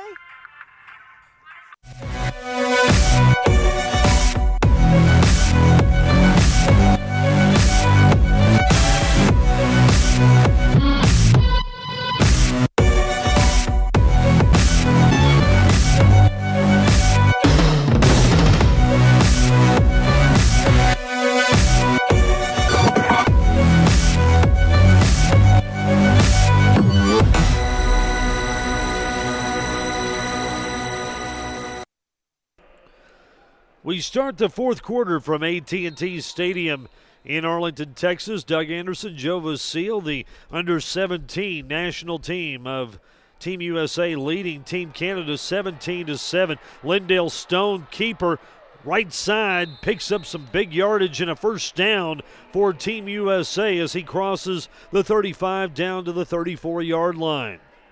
And a good job there by Stone, just on a design run. Did a little kind of stutter step there to buy himself a little bit extra time and a little bit of extra yardage before Iriami was able to drag him down for Team Ontario. 2 receivers either way. Stone checks out the play from the sideline. Now looks at the wristband. We'll hand it off.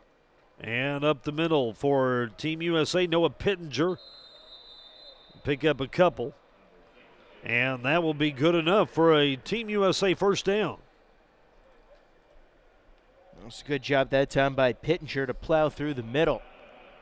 Hit the pile and then keep it moving forwards to pick up that first down. And over 1,000 all-purpose yards last season for his high school team, Brophy College Preparatory in Scottsdale, Arizona. A little bit of confusion here on the field as to where all the personnel is going to be lining up for this one. Looks like they finally got it all settled out, though. Stone's still a little bit confused and now has to call a timeout to talk things over with the coaching staff for Team USA. First timeout used by either team here in the second half.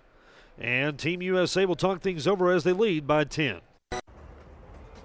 We play for this. It's our country. This our sport. They're going to keep getting up. They're going to keep knocking it down. They're going to get back out. So we're to play, man. I die for my country. I die for all y'all. I die for my family. All them here to watch me. I'm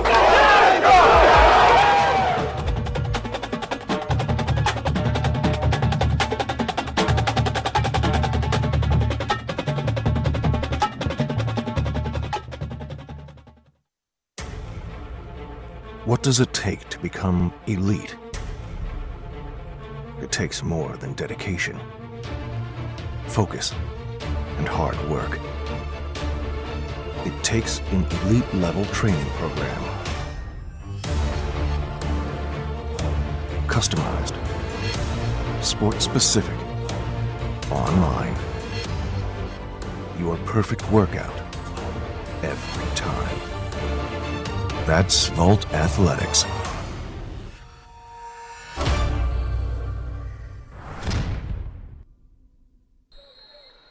Short run up the middle for Team USA. Bedna with the carry for the American squad. The under-17s on display tonight, and it's the final game of 4 today. Next week, we'll have the under-19 game, the big one, from Maverick Stadium on the campus of UT Arlington. And now the interesting thing is that UT Arlington, we got a play here and could turn into a touchdown. Diving catch. Touchdown, Team USA. There's a flag on the field, though. There is a penalty flag down. Eddie Lewis with a tremendous catch from Lindell Stone, but we'll see if it stands. There was a lot of confusion. Everybody was just kind of standing around on the play.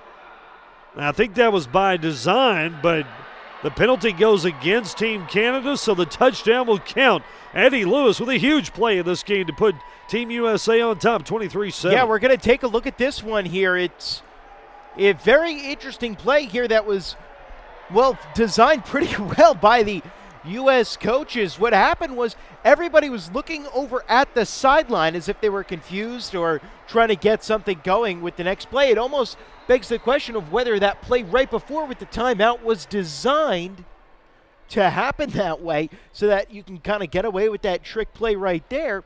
But the key is that the quarterback Stone was still facing the line of scrimmage, which made it a legal play. So the center snapped it. Everyone on the Canada defense was thinking that everyone was confused and not knowing what was going on. So when the ball was snapped, everyone was just caught off guard, allowing for the easy touchdown.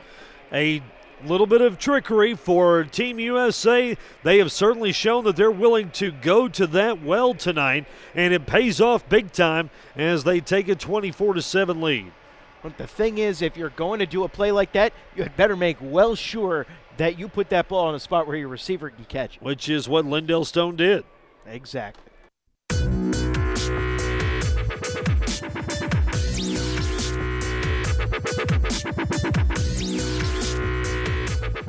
So it's same this is sports performance, whether we're talking about Olympic athletes or middle school and high school athletes, the foundation is the same. We want to remove dysfunction and then build upon their sport-specific movements to allow them to function at a very high level on and off the field.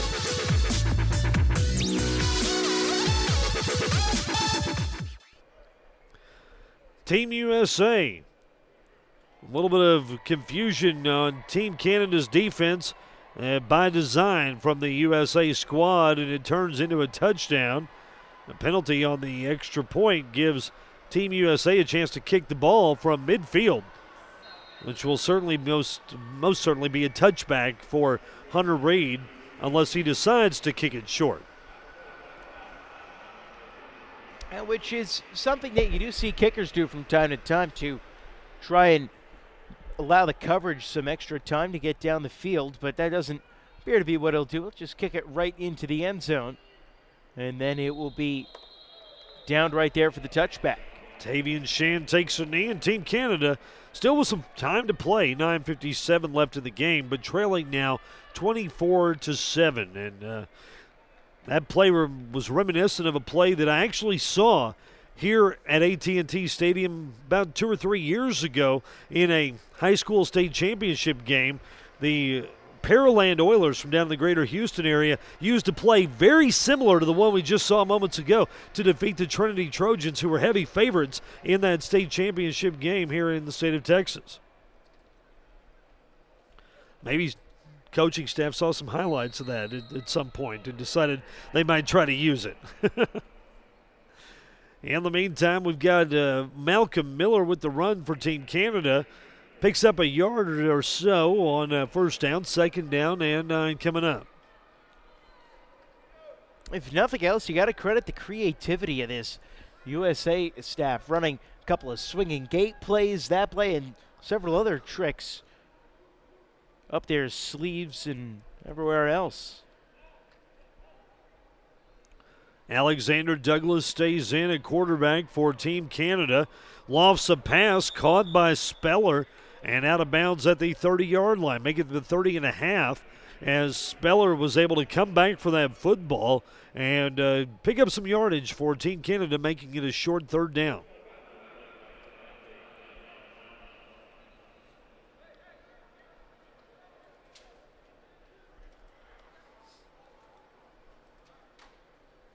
Douglas has played the majority of the second half.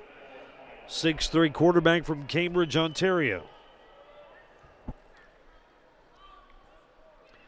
As time, throws far side of the field. Speller there for a first down across midfield and knocked out of bounds in the Team USA territory and around the 43-yard line. Yeah, and a good job that time by Speller of getting downfield and coming down with that pass. He runs pretty well for a guy who's kind of built like a tight end. Certainly he's very mobile out there. 6'2", 215 pounds. Brandon Speller. Been a big part of the offense so far tonight for Team Canada. High snap brought down by Douglas. Hands off to Miller, and Miller is wrapped up. No gain on the play, as second down and 10 comes up for Team Canada.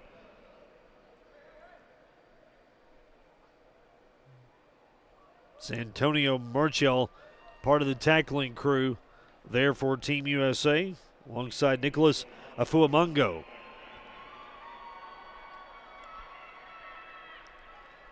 Douglas, throw near side. Lamb with the catch. Takes a couple of steps back now. Forward he goes. And he's across the 42 near the 35-yard line. Drop down at the 36. Good for a first down for, actually not good for a first down. A couple of yards shy of the first down for Team Canada.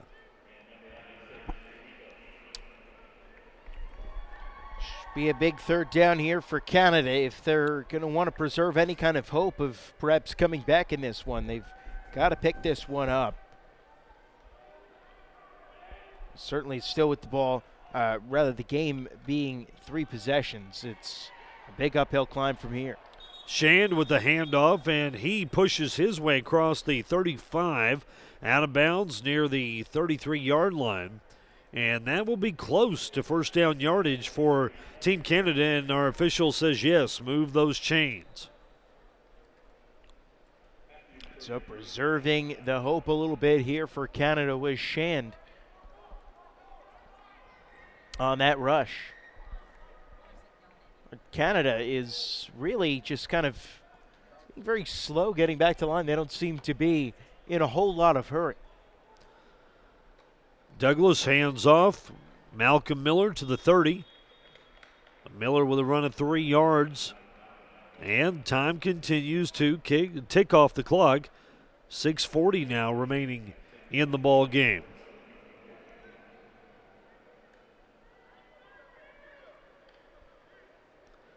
Team USA's defense has been stellar this evening, allowing a first quarter touchdown, but that's it.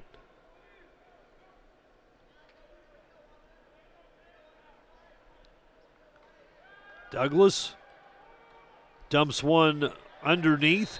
Penalty flag in at the end of the play. Pass was caught at the 30-yard line, and looked like it was McKee Hyman with the catch, number 23 for Football Ontario. Still waiting to see what the call is here on this one.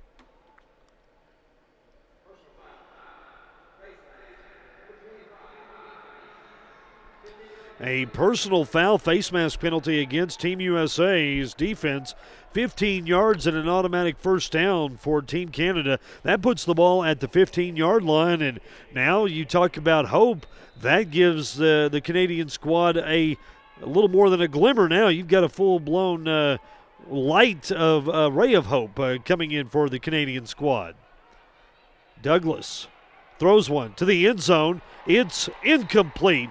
Broken up by DJ Brown. Pass was floated across the middle, incomplete, as Speller was, I think, the intended target on the play. Yeah, DJ Brown's got a few pass breakups on this game. He's been doing a very good job in coverage, kind of under the radar because he hasn't done too much else, but that's just because he's been putting the receivers on that proverbial island that everybody likes to speak so much about. Douglas throws near side, incomplete. His pass was intended for Nicholas Danielle, but good coverage again from the Team USA defense, as Danielle was hit as the ball was headed his way by Apri Washington. That will bring up 3rd and 10.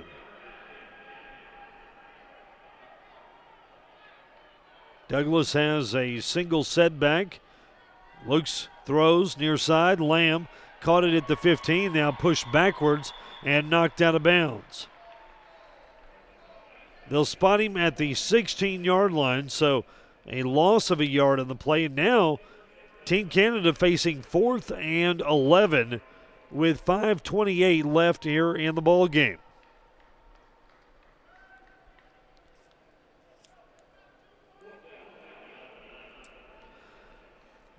And with Team Canada needing more than one score, they'll line up for the field goal. Semeniuk set to kick it. A little bit of a rush on the way, but Semeniuk with an easy left-footed boot to give Canada their second score since the first quarter of the ball game. It's USA 24, Canada 10.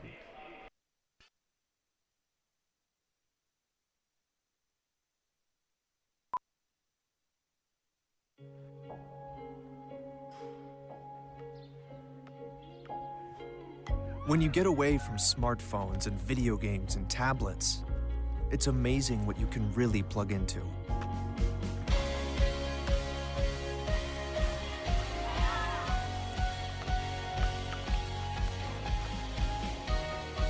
This season, shop the brands you love, plus thousands of items on sale now. Sports Authority, all things sporting good.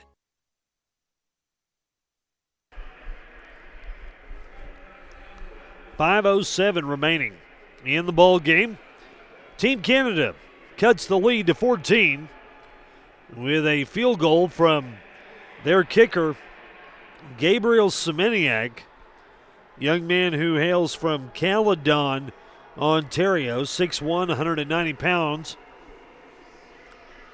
Strong leg on the left-footed kicker. And he will boot it away for Team Canada. They'll kick one for an onside kick, try to catch Team USA off guard, but nothing doing as the hands team was in good shape up front. Dante Gonzalez recovering the kick for Team USA.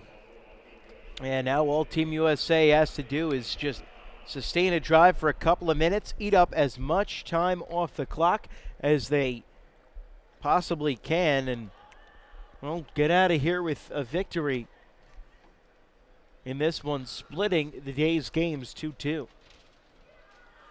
It was a victory in the first game of the day for Team USA. The select team beat the IFAF team. Snap goes between the hands of the quarterback, recovered by Team Canada. Holy smokes.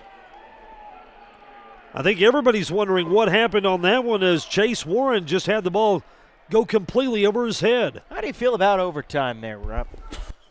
I'm starting to come around to the idea after that time, just a bad snap went right over Chase Warren's head. Then falling on the loose ball was Brandon Innes, a defenseman lineman from Toronto. And now Team Canada with a touchdown here can make it a one-score game. Certainly not over yet. Douglas to throw. Floats one to the middle. Spiller's there. And Speller with the ball inside the 15 to the 14-yard line. Brandon Speller has been open all night. This guy I think he could play for any number of USA teams, college level. Quality player. He's been open all night. He's made big catches when Team Canada has needed him to. They've got first down for the Canadian squad and a timeout called by Team USA with 4:33 left in the game. We'll take it as well. It's 24-10, USA over Canada.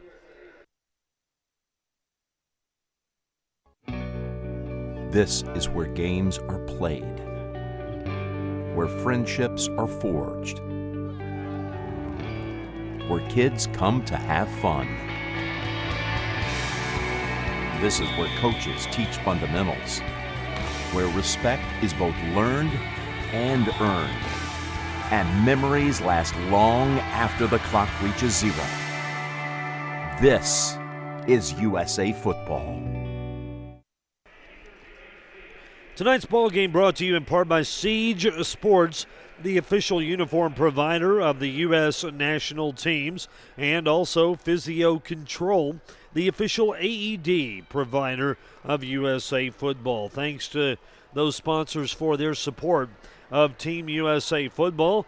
Team USA trying to end the day on a high note.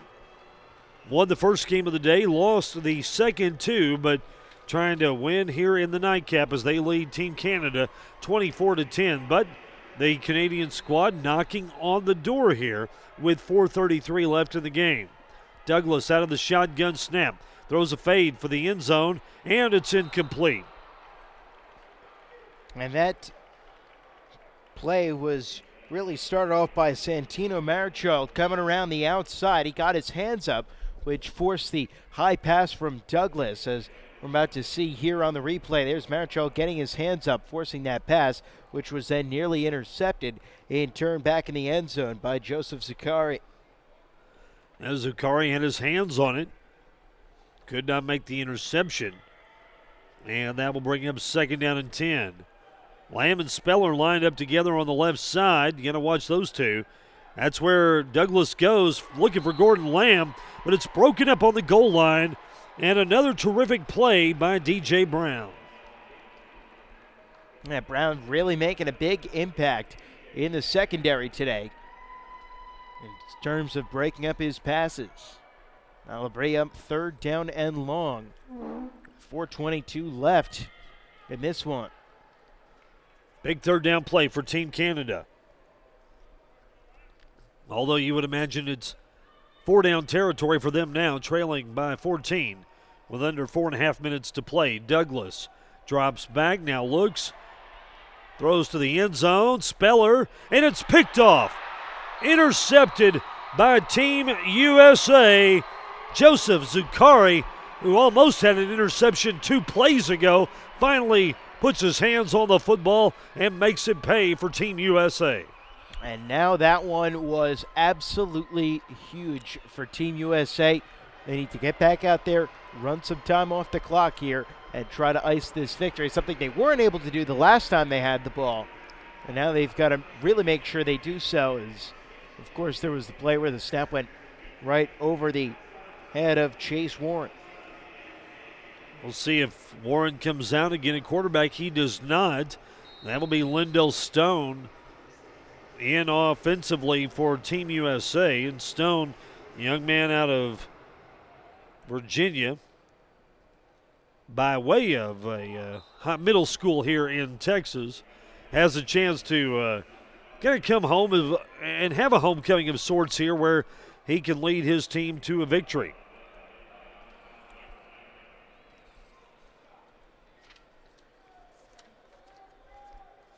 (24-10) the score. Team USA leads. Under 4 minutes to play in the game. 2nd down and 12 coming up for the Americans.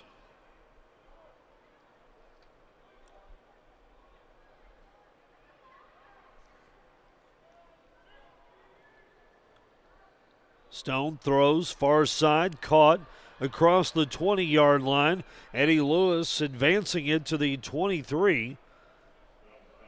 That will do a nice job of moving the ball upfield and also keeping the clock churning as we head toward the 3-minute mark. Yeah, good job to pick up 5 yards that time by Eddie Lewis, who we've seen have some speed, and looks like there's a player down here for Team Canada, so we're going to get an injury timeout down on the field. The injured player is Adema Kimwina Irinyami, and I hope I said that at least almost right. I think if almost right is what you were shooting for, then I got it. You got at least that, if not better. Now I've turned it into a injury timeout as Yami comes up, walking back toward the Team Canada bench. So it'll be a 3rd down and 7. Coming up here as soon as we get things all set back up after the injury timeout. 3 minutes and 8 seconds remain here in the contest. Looks like Ariyami got a little bit of a stinger as he comes off the field. And now back to the action. They restart the clock as we head toward the 3-minute mark. Lindell Stone calls the signals. Team USA, double tight set. A receiver either way and one man in the backfield.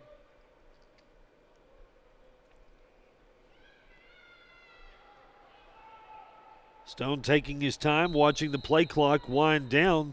Still had 11 seconds left, but a timeout called by Team Canada. Yeah, they wanted to take that timeout with 2 minutes and 38 seconds remaining here in the game. And not exactly sure why they waited until that particular point to take the timeout, but they did. Team USA, the under-17s, most of these young men, sophomores this past season on their high school squads, most of them on the varsity, and they will enjoy a junior campaign coming up, and one in which they will have the experience of a lifetime by being able to travel to Arlington, Texas, and play in this International Bowl. It certainly is a very, very special thing for all these players, all these coaches, and of course the parents, friends, family, all back at home. And of course, their teammates back at their respective high schools as well. Anybody they work with at their summer jobs. I'm just naming people they know at this point. I think they'll be telling everybody about their time in Texas, and especially if they win, about the big victory for Team USA. Stone throws, receiver on the ground, makes the catch, Eddie Lewis, and Lewis able to move the chains for the USA squad with a terrific catch from his seat. Yeah, a lot of times you hear the figure of speech. You want the wide receiver to just go out for the pass route, get past the sticks, and then sit down.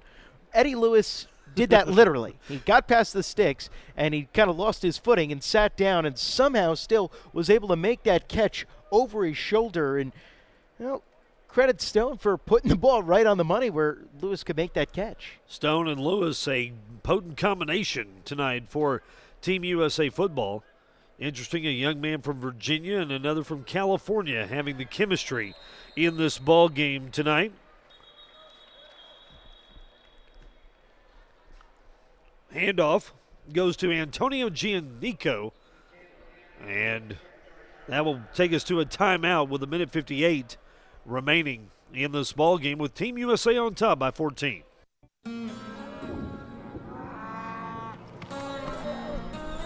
Some people have to travel for work. Some people get to travel for work. Free Wi-Fi! Pretty sweet. Hey, you look like you could use a pick-me-up. You want a macchiato?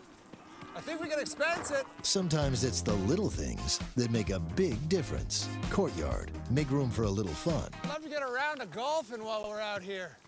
Did you bring your sticks?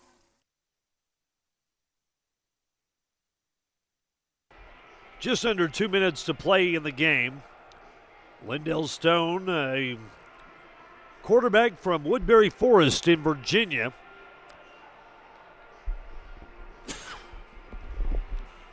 has led this team to a 24-10 lead here with just under 2 minutes to play in the ball game.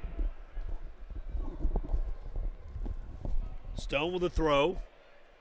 And as it's picked up, he moves across the 35 up to the 40 and out of bounds near midfield. A reception on the play by Max Fisher. Fisher doing a terrific job that time, picking up a first down for Team USA. And looks like that's going to bring us to another timeout taken by Team Canada. They are going to burn their final timeout here with 1:47, a fresh set of downs for Team USA, and that means they don't have to even run a play. They could just take a couple of knees at this point, and this one is over. Well, it's a convincing win, a terrific win for Team USA tonight, especially after the previous game where Team Canada really took it to the under-15 squad for Team USA, winning 42-0.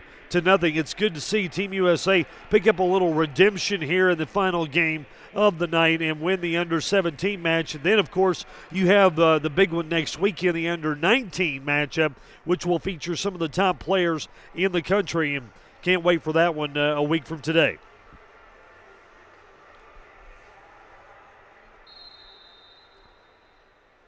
Stone has two receivers to either side, but will keep it on the ground as he hands it off up the middle to the 42-yard line. Nice run from Antonio Giannico. Giannico, the Mahopac, New York native from Archbishop Stepinac High School. And over 1,200 yards of offense last year and 14 touchdowns for his high school.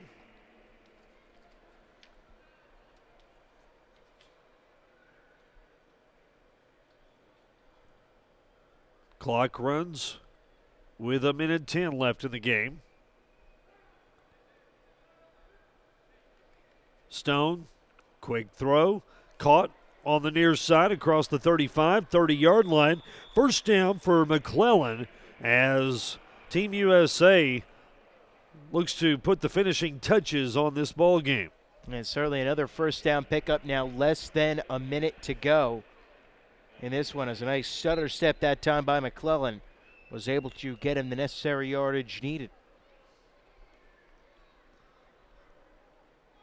Team USA content to walk up to the line of scrimmage, and now they'll line up in a victory formation for Lindell Stone and protect him. He'll take a knee, and that will be the final play of the ball game.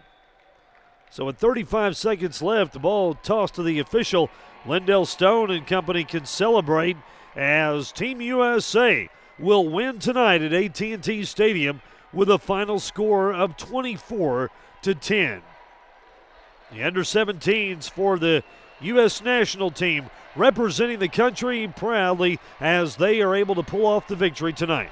Yeah, and certainly, of course, give credit to Team Canada as well. They left it all out on the field tonight, and you could see some of them clearly disappointed over on their sideline that they came up short, but certainly was not for a lack of effort. Team USA just went out. They executed their game plan perfectly. They threw in some wrinkles, some trick plays that worked well to a T, and they're coming away with the victory because of that and some extremely stout play on defense. Solid play defensively, good quarterbacking from Lindell Stone, and Eddie Lewis, a great night receiving as well.